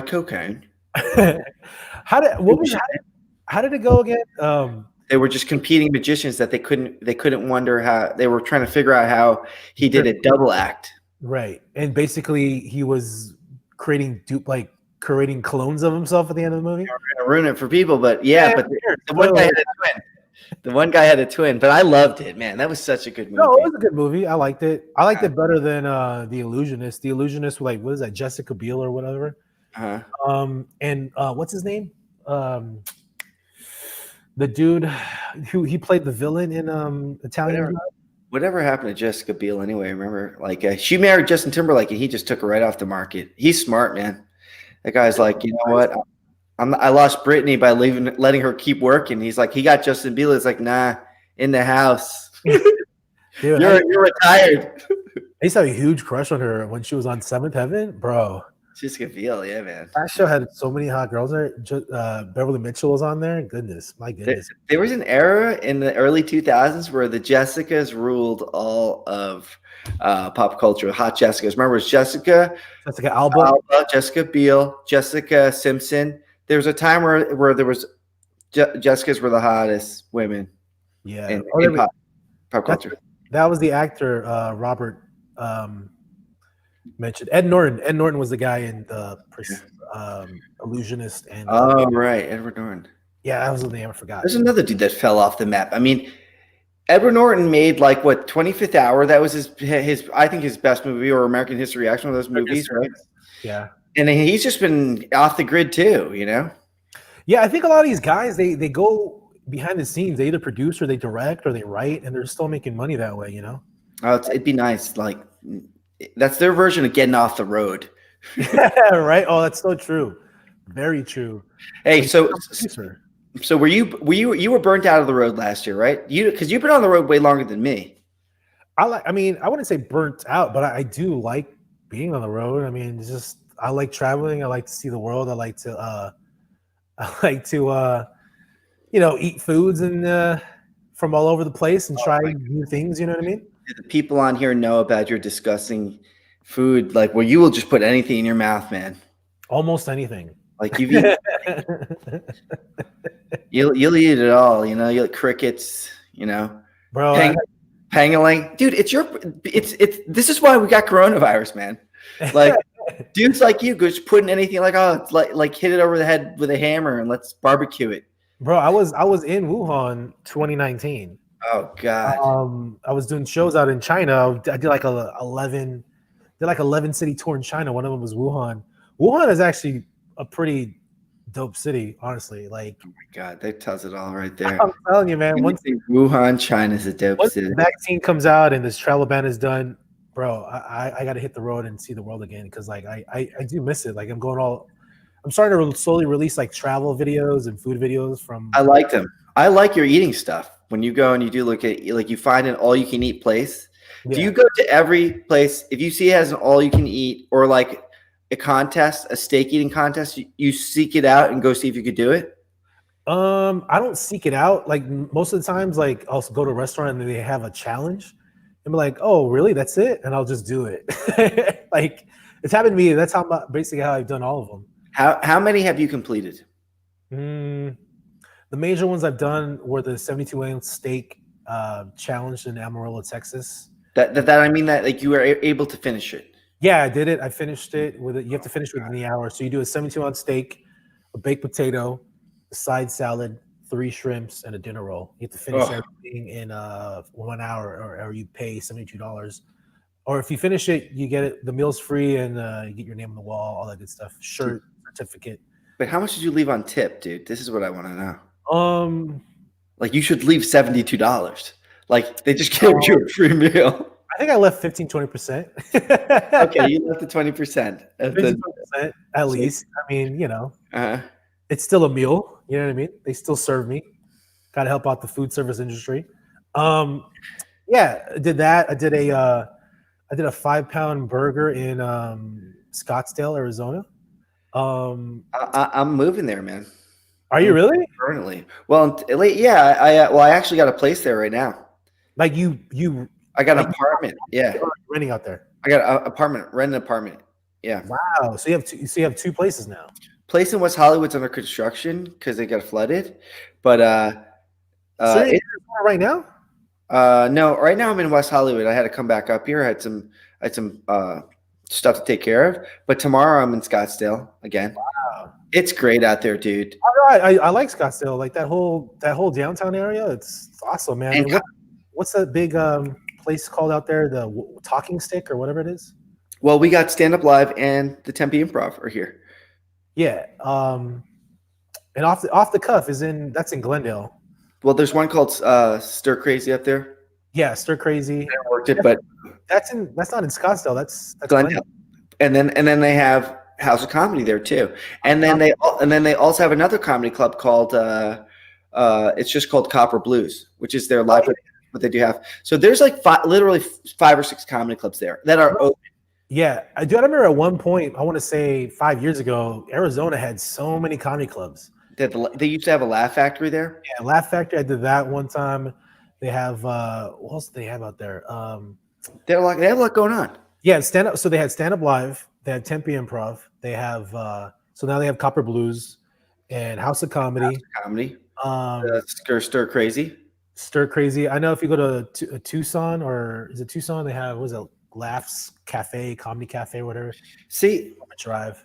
So it's great out there, man. So I love it being out there, and the best part about it is hanging out with people and they're not talking to you about, their auditions or the next headshot or like some stupid shit, or you don't have to hear the LA stuff that we're so used to, being inundated with. All the the vegan yoga stories, all that nonsense. Right. And the thing is, those people are going to get the vaccine, right? Because they're not scared because they shoot stuff, right? That's so funny that we've verbalized the whole LA thing into snort vaccines, and people take vaccines. And I mean, they all should take it. But they're not gonna. I tell you, because there's back. We got it. You came up with the most brilliant idea. Make it in a powder form. So freeze it, shave it into a snow cone, and snort it. If it's snortable, yeah, they're taking it because it has to be at a certain cold temperature for it to be effective. Really. All right. I was gonna ask you, man, I lost my train of thought now. Oh yeah, that reminds me because we're talking about vegans and LA and Arizona. So that guy that you know, the guy that stormed the Capitol with the horns and the raccoon tails. That Yeah, guy, yeah. guy. So I think he's in Scottsdale. Actually, he's in Scottsdale jail, and he refuses to eat the food in prison because it's not organic. He says Oh my God. he says he says he can't eat any food unless it's organic, otherwise he gets physically sick. Right. All right. But all right. So It's a bad idea. It's a bad idea to eat prison food, but it's a good idea to storm the Capitol. These are people. These are the priorities that people just don't understand. You know what I mean? And I'm probably one of those people. That's the worst part about it. You know, What do you mean? one of those impulsive people. Like I'll be the idiot that storms something and then complains about the no blankets in jail or something. What did you think was going to happen? Like you should have known the consequences of your action, you idiot. Yeah, what do you think? You were gonna go? They were gonna put you in Club Med for prison? Like, what do you think was gonna happen? You were gonna be in Malibu Sands at a rehab center to do your time? Like, seriously, what do you think was gonna happen? Like, it's not a fun time in prison. Yeah. Dude, when I saw that story today, and it was so funny because he said it wasn't even him who said it. They actually interviewed his mom, who went to go see him in jail, and the press was asking her questions, and she was like, "Yeah, he can't eat organic food because it makes him Oh my God, can't eat non-organic food." That's the person you want to talk to. When one of these people does something stupid, find their parents. You know, because you just want to sit them down to what did you do so that no one makes the same mistake again. You know? Right? Tell us step by step. Okay, all right. Third place trophy. All right. Okay. He had timeouts. Okay, yeah. No, I didn't get a timeout. No. He had a participation award. Yeah. We didn't have timeout. My timeout was you're unconscious. You got knocked out. That's your timeout. Dude, we all got spanked as kids. At least our generation did. Yeah, man. These kids now don't, like, at all whatsoever. Terrible. I don't know. Who else did you have on your podcast? Can we talk about, you had Banachek. He's actually a very famous magician, mentalist. Oh yeah, it was awesome having him on. So, like, let's talk about him. Then, what did you learn from him, and how are you using it to get white girls? Okay, so he taught me this one really cool trick. All right, so Banachek, he told me about the Project X. You know about the Project X they did, so he actually very early in his career. Was that when he was with scientists and he was under? Yeah, they were studying him for 2 years. 2 years they studied him for, right? Because they thought he had supernatural powers, right? And by the end, he had them convinced that he, without a doubt, had supernatural powers, and he had to come out and be like, "No, I've been fooling you the whole time." Right. He was literally breaking into the building and bending metal objects, and then just rigging stuff to make it look like he could move stuff with his mind. And yeah, he was just really good at what he does. So at the end of my podcast, he teaches one trick that. See, I think that this is not even a trick. It's just really is a form of reading minds, because literally grabbing someone's wrist. Yeah, some of it. Yeah, you're grabbing someone's wrist and having them closing your eyes and having them guide you to a corner of a room, right? But you're guiding them, but they're actually guiding you. It's feeling their muscle fibers and small movements, which are, I'm like, that's a form of mind reading. Like, they're not saying anything. Somehow you're able to read their body by touching them. He walks you through it step by step. And I've made it work twice before, but I haven't had a lot of time to do it, but I've done it a couple times. Yeah. So basically you took a white girl and you're like, you led her. I like that you have to add the race, a white. Yeah. Muscle movement to lead her and guide her into your room. Is that what you did? Yeah. Tell me that's what you did. Magic, baby.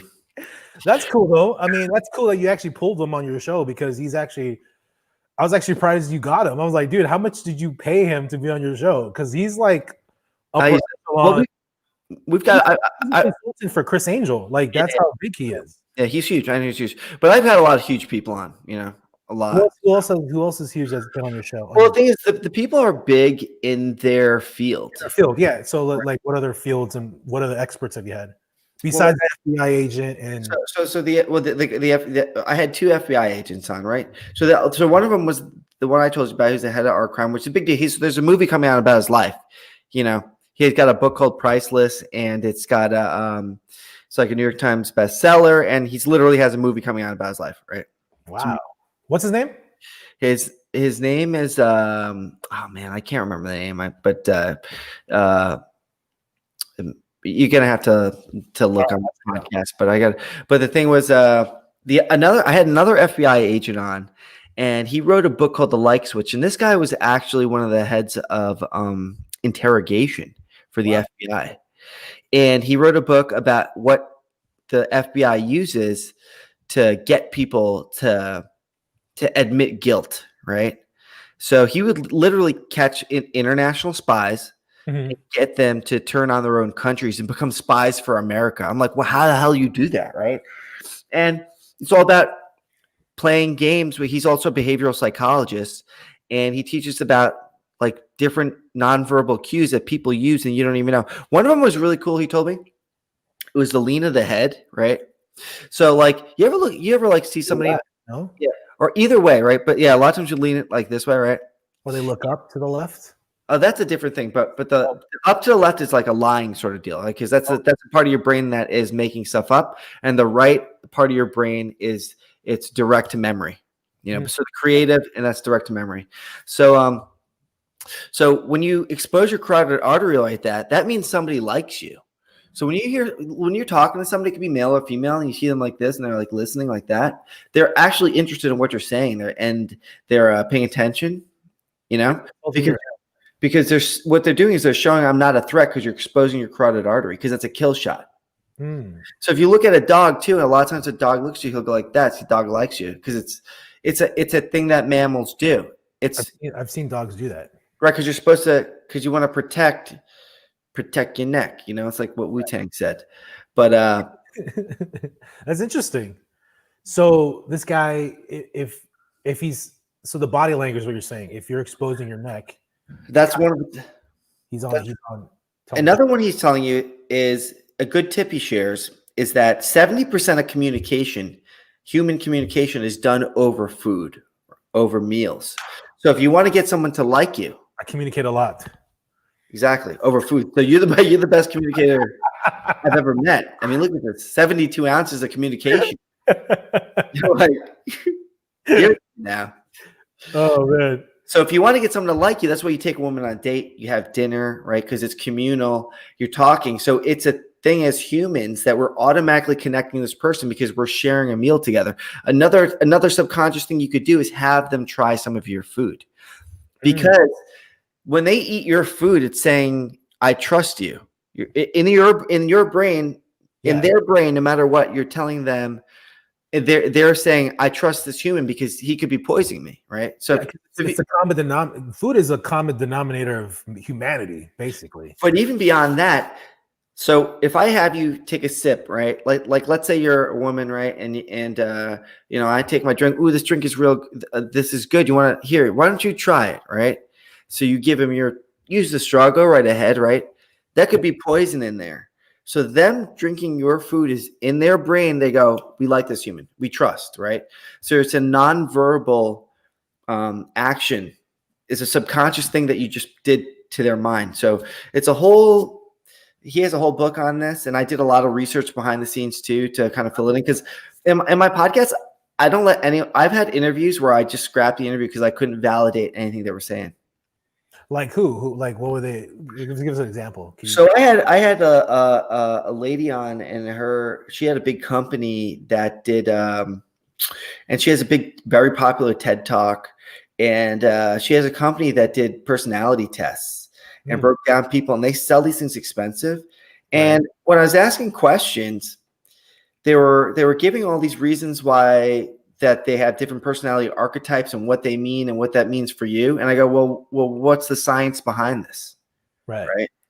And essentially there was no science. It was all made up. I couldn't validate a single thing. Right. So like pseudoscience type of stuff. I couldn't find one single thing to back up. Like if I can't prove whatever you're saying, it doesn't make it on the air. Right. because I don't want to share out there information that's false. Because part of the podcast, it's not like this where we're talking back and forth.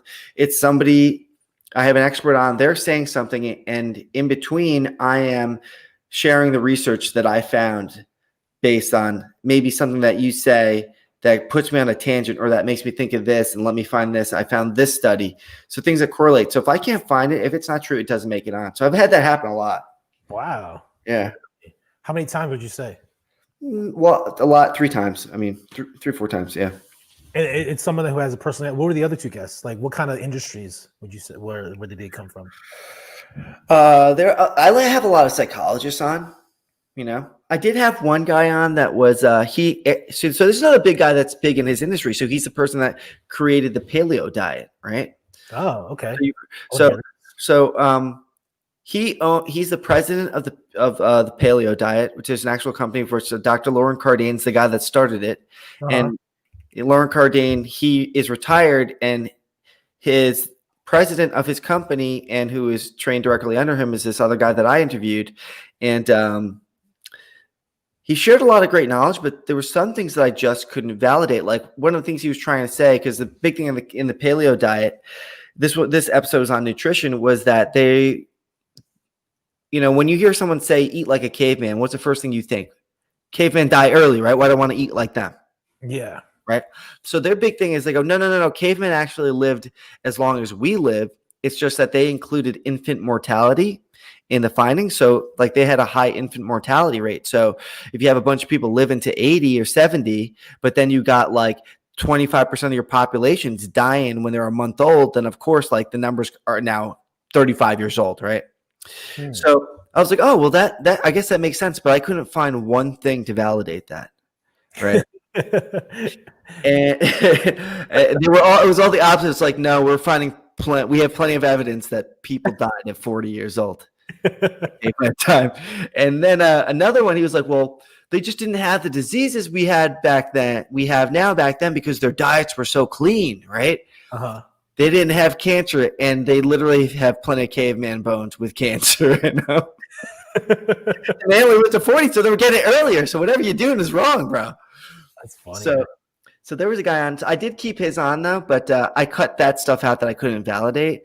But he did have there was a lot of good knowledge that he did share, like about like how bad milk is for you, right? Dairy is absolutely terrible for you.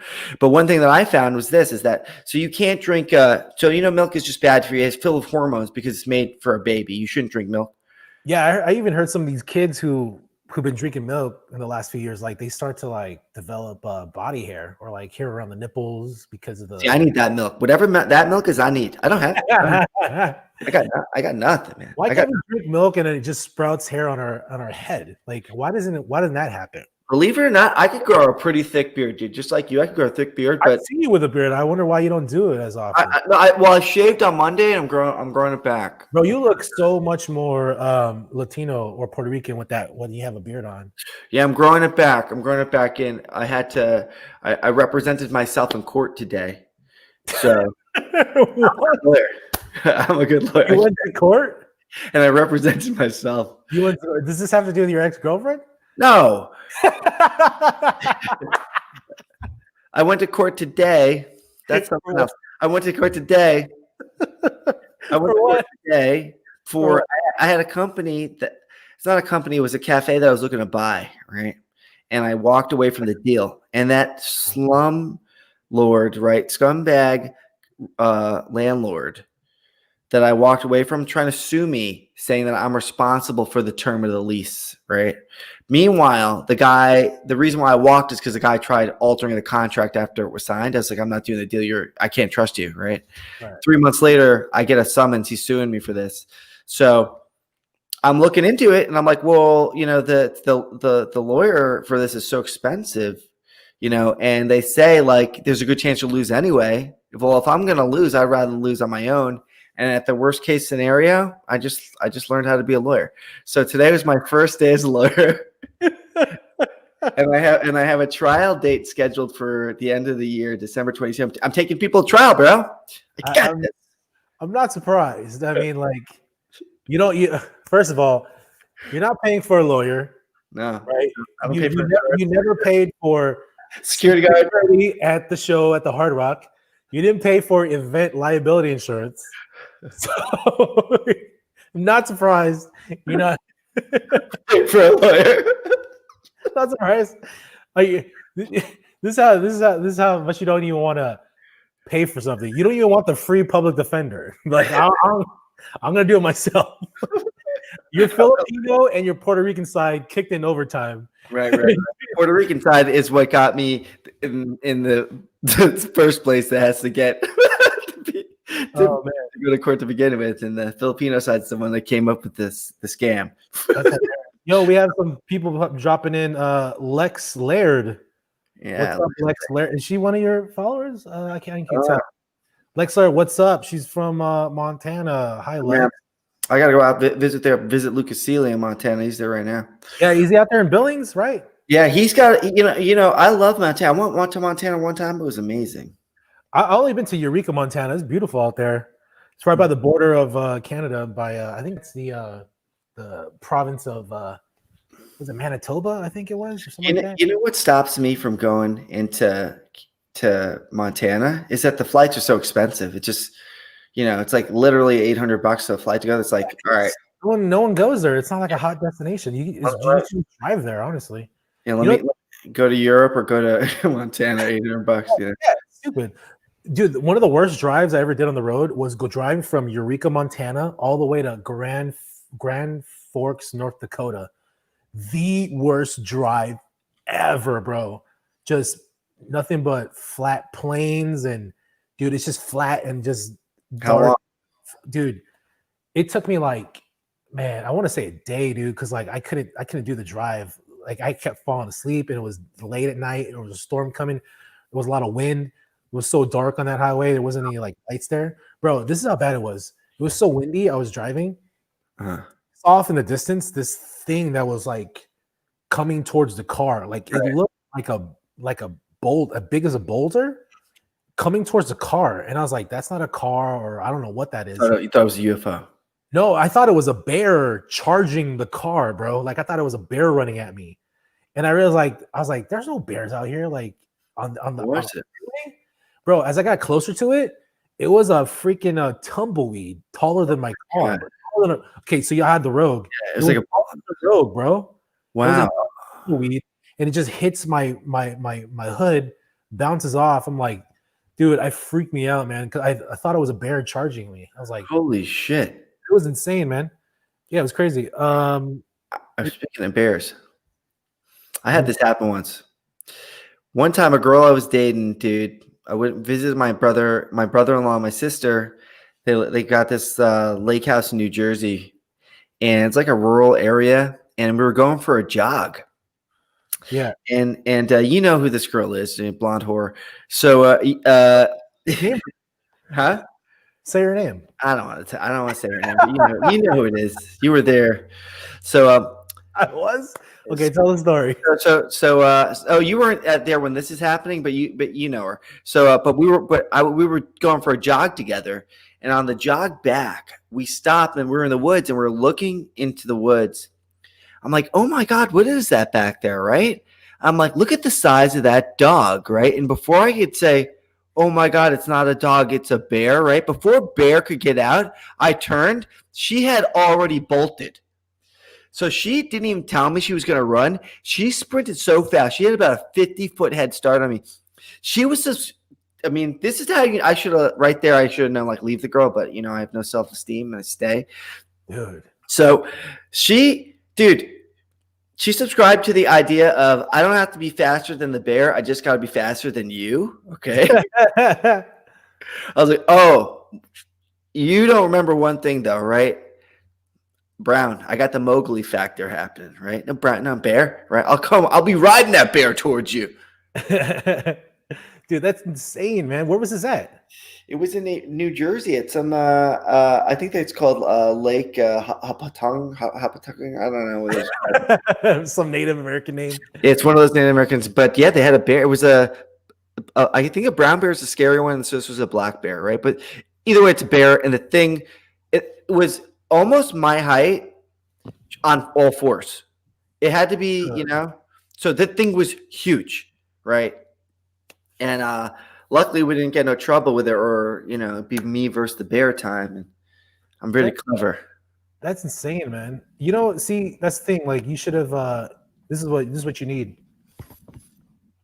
You need to start traveling with bear spray, bro. I know.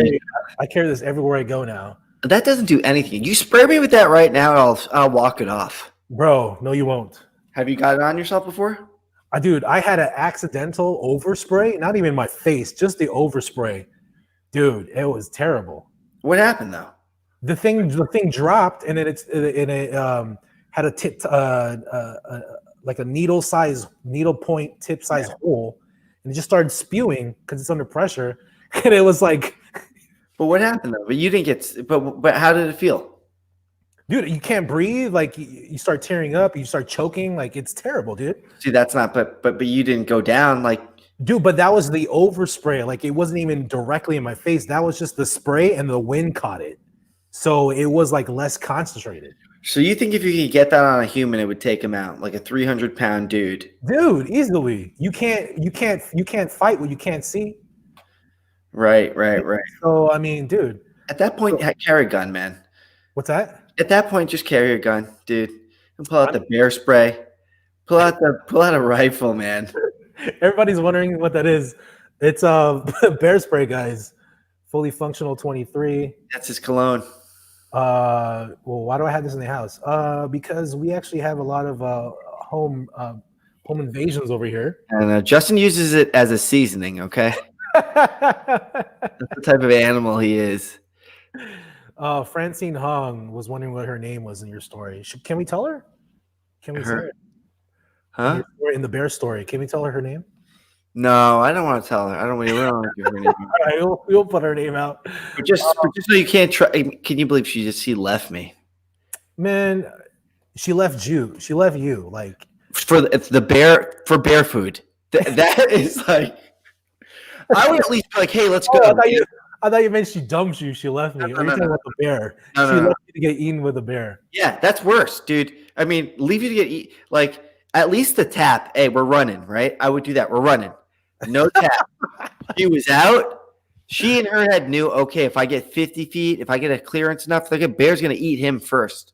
That's why I don't swim in the ocean. I'm scared of animals. Like, because I got dark skin, I look closer to a seal. So I know that when I'm in, like, you notice you don't see a lot of brown surfers. So it's a white boy sport. Because I get in there, I look like a seal. I got no hair on my body. I'm all shiny, you know? I'm not. I can't believe that she left you. Like, normally it's like the white girl trips on the ground while she's running. Like in the horror. No. In the horror movies, it's fake, right? In reality, she leaves you to get eaten. Your wallet's missing as well. What happened? We found him. The bear killed him and ate his wallet. Oh, it's man. Weird. His clothes were still, but the wallet was missing. That's dude. That's crazy though, man. How? And what did you do? Did you drop dead, or what did you do? I just played it cool, because in those situations, you have to show the creature you're the alpha, right? Right. So you slowly backed off, or what did you do? I just acted like normal. I turned my head. I looked at it, right? Just turned my head, said, "What's up?" like that. Like, we both know. We both know when we see a predator. You fucking lying piece like of my shit. testosterone. Animals can sense the level of testosterone I got climbing all over my body. One time I tried to get steroids, right? Not surprised. Here's what happened. I tried to get them legally, so I went to a doctor that prescribed steroids. You got to get your blood work. So you went to get steroids, but you don't want the COVID vaccine. No, but but I didn't get it. But I didn't get them. Here's why. You want to inject something into your ass every week that shrinks your testicles, but you don't want to get the COVID vaccine. Hey, steroids have been around for a long time. As far as I can see, Schwarzenegger's still kicking it. Right? We don't know what the vaccine's going to be doing 40 years from now, right? We know what testosterone is going to do. So I didn't get the testosterone. Here's why. Because I take the test. They do my blood work. And the nurse goes, "Oh, my God," right? She's like, well, what kind of steroids are you on right now? Right? I go, I'm not on any steroids. She goes, that's impossible. Your testosterone's off the chart. All right. She's like, we can't give you anything. Why are you doing a voice of oh man, who was that voice? Man, can't think of it right now. I thought you were doing an impression of somebody. No, that was her. That was this. The nurse was female, unless she was so impressed by my high levels of testosterone. I was like, you could feel that, can't you? You can get legal steroids. That's a thing. I thought that's all legal. I thought it's all no. If you're like right now, you're over 30 years old. Your testosterone should have dropped by now. Mine hasn't. I'm waiting for it to happen so I can start injecting. But yours definitely has, right? So you can go to the doctor and they can prescribe you, right, to get you back to your levels where you were like at 25, right? Why don't you just take Nugenics endorsed by what's his name? The baseball player? The Hurt. Nothing works except for like literal injections into your body. You need actual, right? So they have this. You can get it. You know, it's like Joe Rogan does it and plenty of people do it. I don't do it yet because I'm not at the point, but one day I will, because you want to keep on feeling good. Yeah, but I mean, if you have more testosterone, your hair is going to start falling out because it's going to create more DHT, no? Yeah, but what do you want though? Because the testosterone keeps your body slim and tight, and if it keeps you feeling good and well rested. But I don't have any issues yet, and I'm looking forward to it. But I'm saying, like, you're going to take something that counteracts your $8,000 investment. Yeah, you're right. You're right. My $8,000 haircut, but they say that the sides won't fall out again. They put them up there, but I got 2,000 put in. That's nothing. Like some people get like 10,000 of them in or something like this. Like bald. You're talking 10,000 follicles? They do a lot. Yeah. Oh, okay. People do a lot because, like, if you're bald, you know, you need a lot. Like I'm not bald. I just want to have thick hair. You know. Yeah, I was like, I have my hair. Why you get that? Like, because I was depressed. Nobody understands. Oh, really? You're depressed. So I was depressed because I my girlfriend broke up with me, so I got depressed. So this is how I did it. This is what I did. You, or you broke up with her? I didn't break up with her. All right. See, I don't care. I admit it.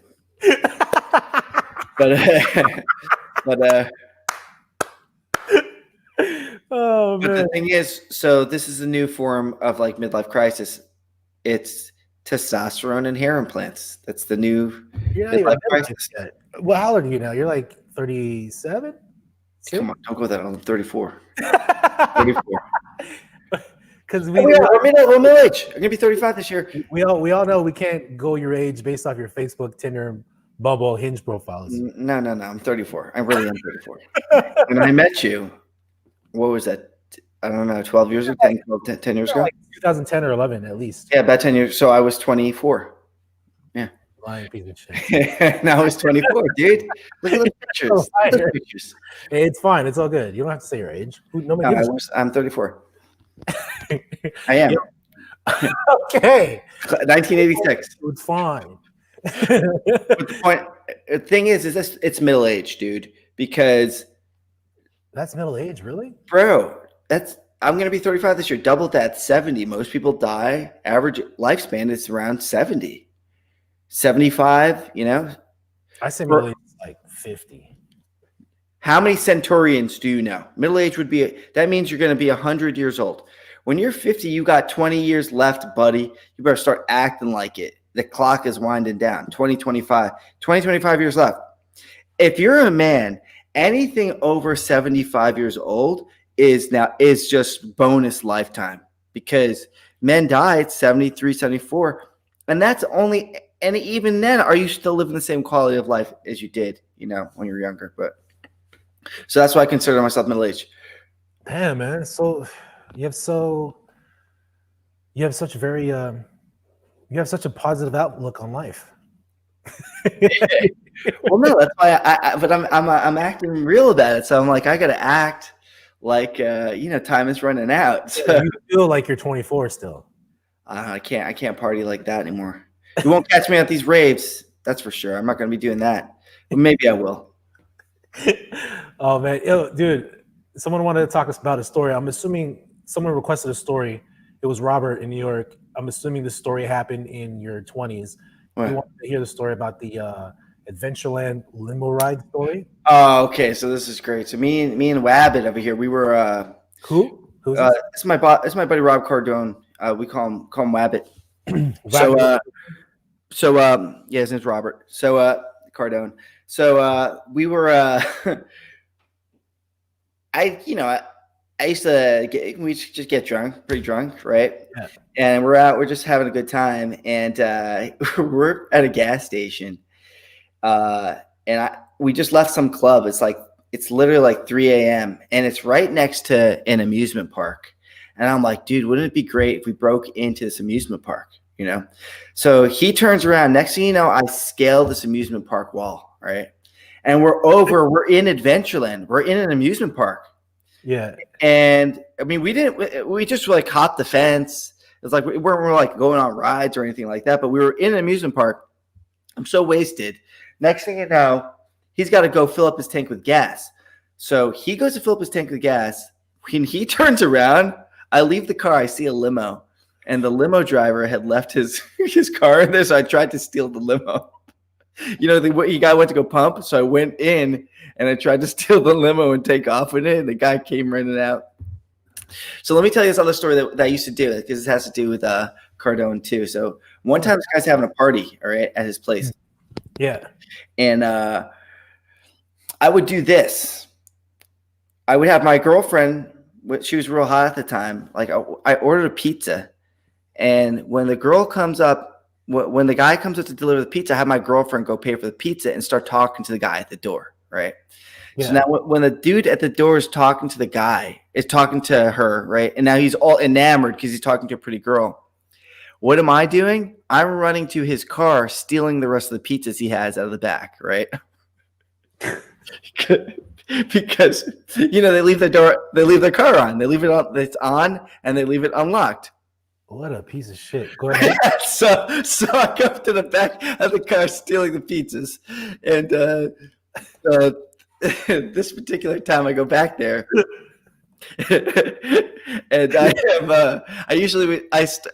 moved on up from stealing the pizzas to also stealing the change. I was like, oh, well, I'll also take the change. Mind you, I'm like 17 years old when this is you going took the change, like the money in his car? So I start to realize this. Oh, I'm getting pizzas while I'm here.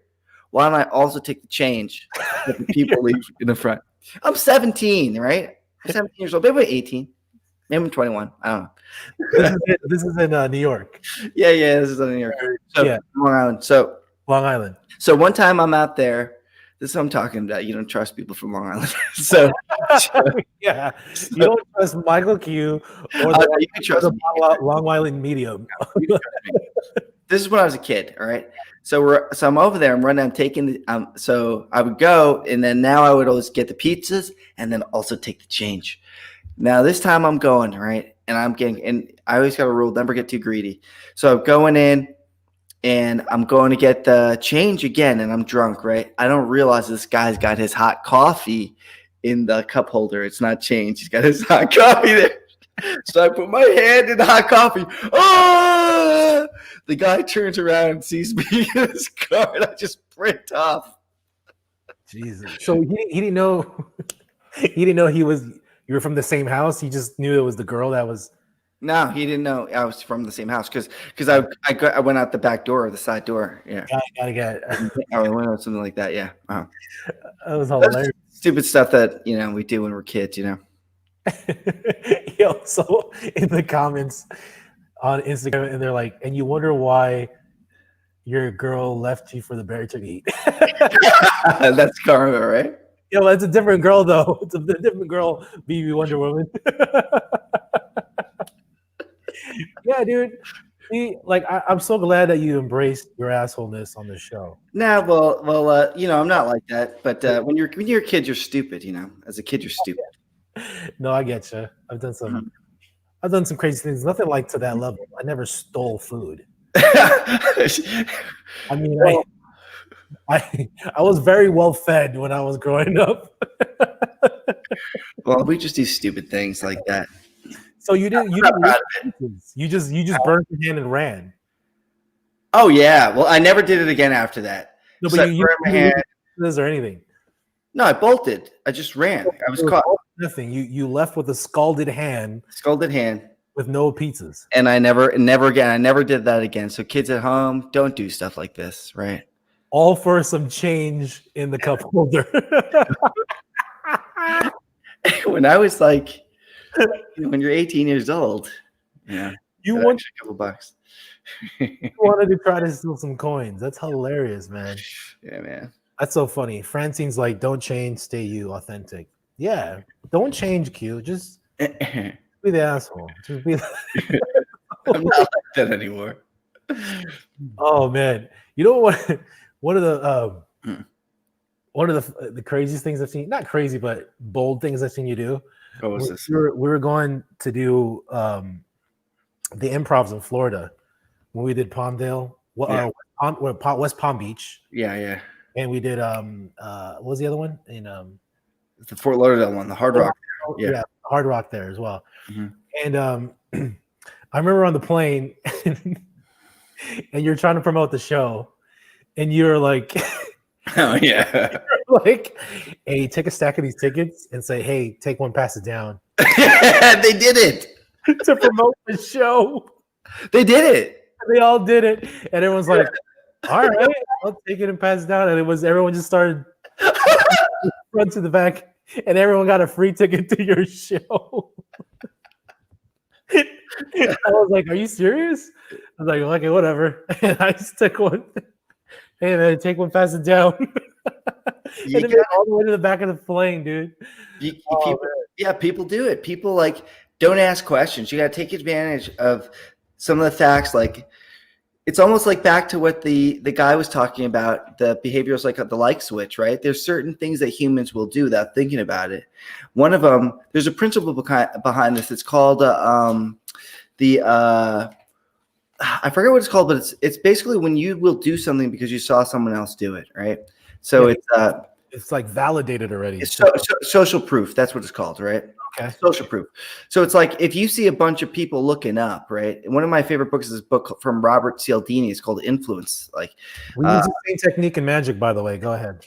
Huh? We use the same technique in magic. Right. That's why I like that. And I like the tricks in it. It's all games of the mind, right? So, but we're built in for a reason. Like if you're looking up and you see a bunch of people, or if you see a bunch of people running, chances are you just run. You're not going to really go find out what they're running about, right? Just take off. Which is the premise to every Black Comics joke on Def Comedy Jam in the 90s. Right. Or go ahead though. That and eyebrows, right? So, but or also if you see a bunch of people looking up, right? If they're on a corner and they're all looking in some direction, chances are you're going to see what they're looking at, right? You look too, right? Right. So it's like social proof, right? So that's that principle in effect. So when I hand the stack down, you don't ask, you just go, I'm supposed to hand this down. It seems official because we're on a plane and it's a stack. You're like everyone's doing it. Yeah. Right? We all got one, so I'll pass it down, right?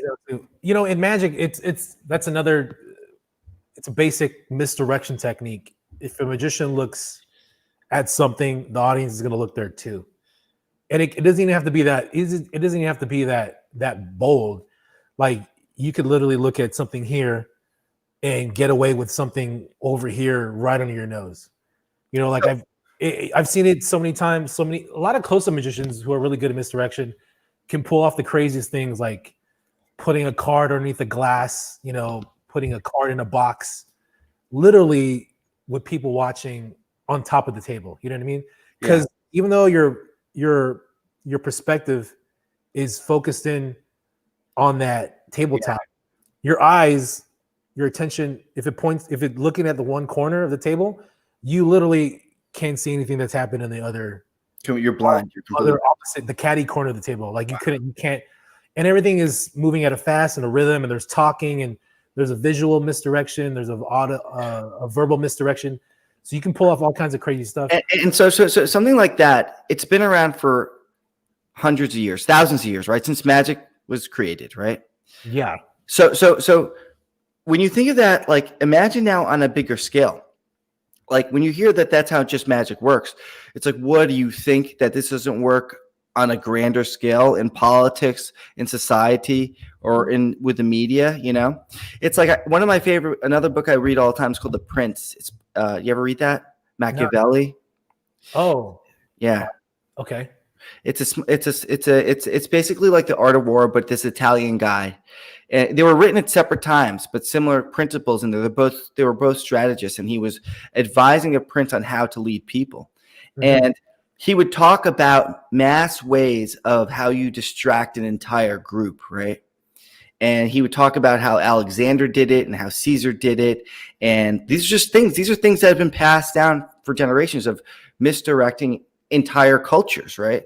So just like how this has been around in magic forever, it's been around on a grand scale forever, but still people are fooled by it and don't know it exists, right?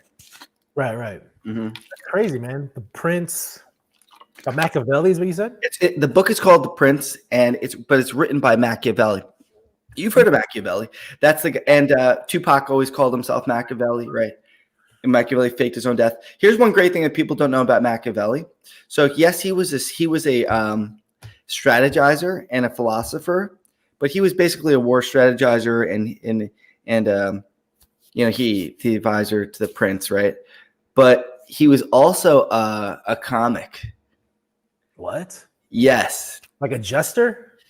No, like he wrote comedy plays and did comedy stuff. Like he wanted to be a comedian. Comedy playwright. Okay. So he wrote jokes and stuff. I was like, this is so funny, man. Really? This guy, like I could just imagine him talking about like how to control a population or how to invade somewhere, and then at the same time in the back of his head, he's like, "Oh, it would be really funny if I talked about putting chocolate cake up my ass. I should do that on my." And so he's writing there, like, "What are you writing down? Just something." Were these plays ever published, or were they ever made into like? I don't know. I didn't read them, but I just read on his. If you read about him, you read that he was also a comedy playwright.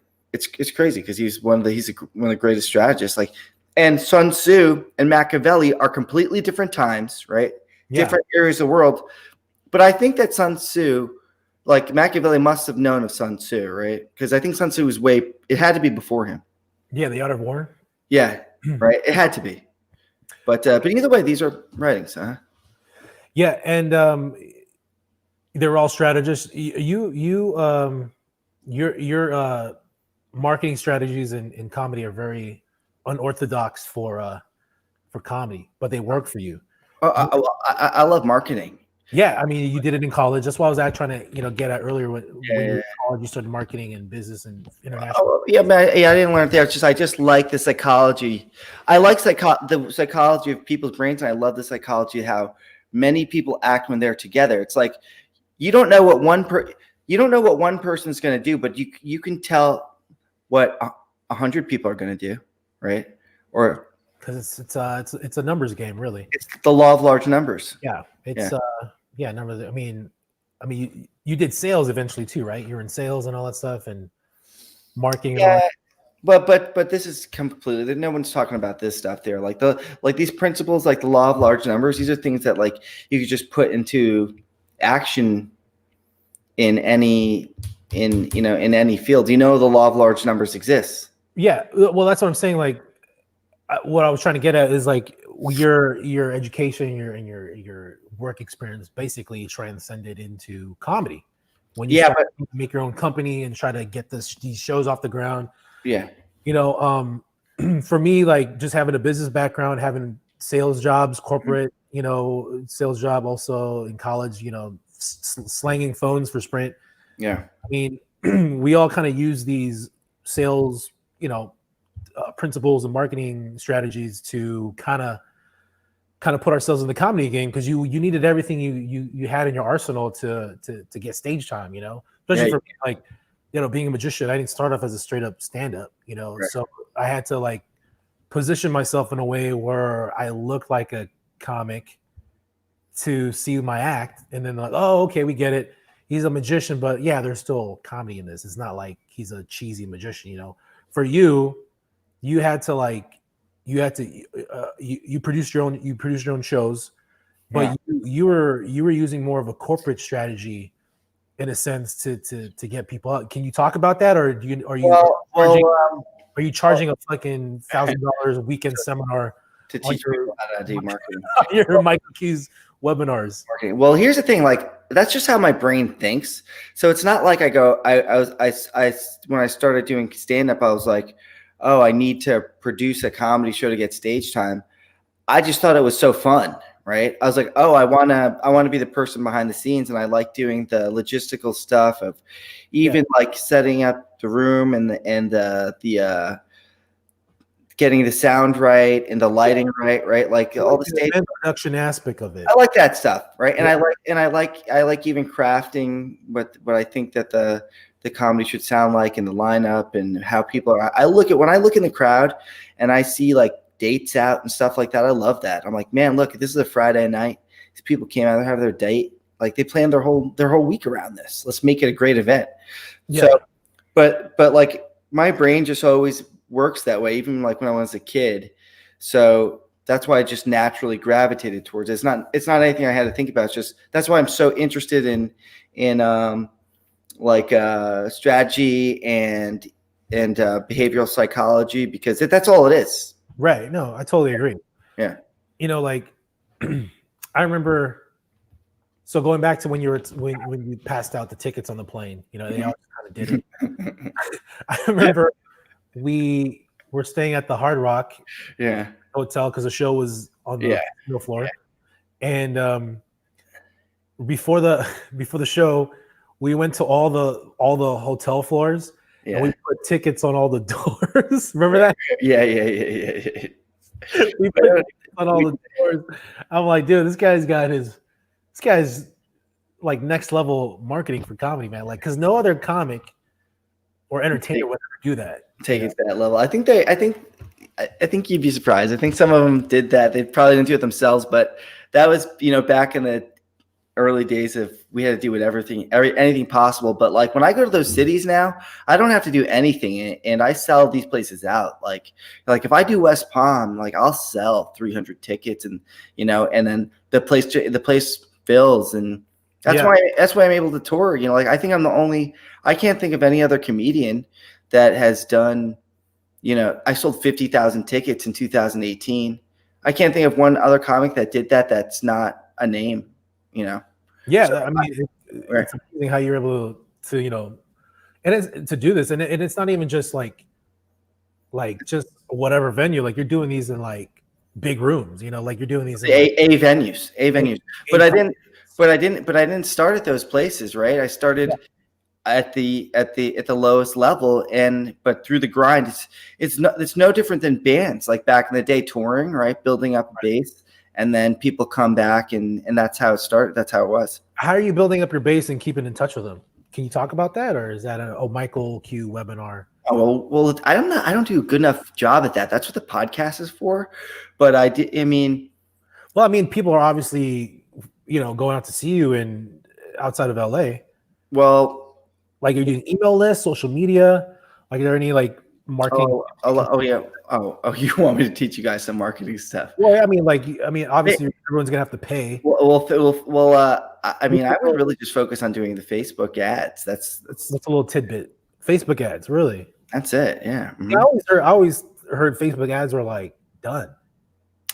No, that's everyone's on their phone. You got to be at people's phones. That's the only thing that works. Yeah. What do you normally set aside to budget a Facebook ad, and for how long? It depends how many people, right? Like, let's say like a ballpark range. Well, I put money behind it. I'll spend $500 on the show, you know, right, to advertise it, to make sure, you know. But like, a lot of times you got to rely on the club too. The club's going to do, if you're doing a weekend, the club's it's going to fill itself, you know. So you don't really have to worry about that. And you're doing radio and you're doing TV too. But, you know, I'll still try to, you know, help out, but I'll always try to invest into my own career too. Yeah. So even though the club is, you know, promoting the show, you still put an extra just so you can guarantee some seats are filled and fill the room. Like, in the early days, I would do that. These days, I don't do that. Like back when I had to, but now I won't. If I'm going to a city I've never been to before, but these days I'm only going to cities that I've been 3, 4, 5 times, 6 times. Right? I've done weekends there, so it's a completely different thing now. Now you're just people are telling their friends, and then they're going to come back and see the show again. Right. But the early days was different. I was doing those guerrilla tactics like you're talking about, like So you're like, so you're basically headlining all the shows, and you have, are you doing more like a show? You're headlining all the shows, right? It's not like a showcase show. I have a comedy. No, I'm trying to build a Comedy Madness show in a lot of cities. That's what we had going on. It was great because one thing I found out is like a lot of comedians don't know how to have a career, right? Yeah. Like they have no idea. And so they look to me advice. They ask me the questions you're asking me now. Right. And I'm always like, well, wouldn't it be great, to be able to have a circuit where comics can go and then they can see a clear path to being able to make a real income. So we started doing Comedy Madness in a whole bunch of different cities. Comedy Madness is the showcase show you're talking about, right? Like, Yeah. Like Denver and Tempe and San Francisco, and where else did we do? We started doing it in Palm Springs, and so that's the showcase show where comics would be able to come and it would be like a show, LA style show, right? So a lot of times I'm not even there, but that's an opportunity for comics to get on the road, go do rounds, and start being able to work those clubs too. It's like a little introduction. So that's what was happening right before COVID, because my whole thing was I was getting off the road. I just couldn't do it anymore. So I was building that up in place, and I even had a thing going on with Sirius where we were trying to get people paid on their their jokes to air on Sirius too. Yeah. So I mean, hopefully all this stuff goes away, and we'll be able to build that stuff back up. But yeah, that's going to be happening. But that's it. Yeah, I mean, because that's serious money. The Sirius XM, like, man, I know guys that are like, dude, they're putting out old albums like they used to sell on CDs from like their late 90s, putting it out on Sirius XM, and they made like another $18,000-$20,000 on old material because it's a new audience. You know what I mean? And they're constantly playing it. Well, they need content. Huh? Yeah, and some people are doing like not even just stand up, but some people put out a sketch album where it's just all dialogue of sketches. It's not even stand up. Sometimes those are even better. You when you're driving in a car, you get like, I don't want to always listen to the stand up sucks. So you want to hit the sketches are sometimes the funnier stuff. Yeah. Like Keith Pedro in Canada, in Toronto. Of course, yeah. Yeah, he has dude. He put out a sketch album, and he's making like $5,000 a month on Sirius playing his sketch album. Not even the stand up. That's like a separate income. Keith is hilarious, dude. This is another guy that's like, this guy should be famous already. Like. What do you think is holding him back? Well, here's the thing: he's not in LA enough. I don't think that's got anything to do with it. Because it has a little bit to do with it, because it's out of sight, out of mind. You don't think? No, because it's like enough people have gone viral and get picked up. But I guess you're right about the industry wise. Yeah, you got to be over here. Yeah. But I mean, plenty of guys are getting picked up in the middle of nowhere. Like they're just finding them. Like who knows what it is? Who knows what it is? Yeah. Very true. But yeah, no, Keith is very, very talented, funny, amazing, man. Dude, killer. Best, good material, original material. Yeah. And he, he has such a very raw, rough, kind of in your face style. And if only here's what he's missing. He's missing. It's not what he's missing, what he has. He has 15 years too many. Like if he was 22 years old, he would be famous. You're saying he was born too early, is what you're saying? What I'm saying is that's it. Like I think, like there would be no stopping him. If he was 22 today, then he would be famous. With that material at 22? Come on. But it doesn't. The thing is that you don't get. you don't get to be that funny when you're 22. The people that are become Eddie Murphy. That's why it's such a diamond in the rough. It takes takes a decade to learn the skills. At least, at the very least. I mean, Keith's got like he can rap. He's actually a very good rapper. He can write sketches. He's a very funny stand-up.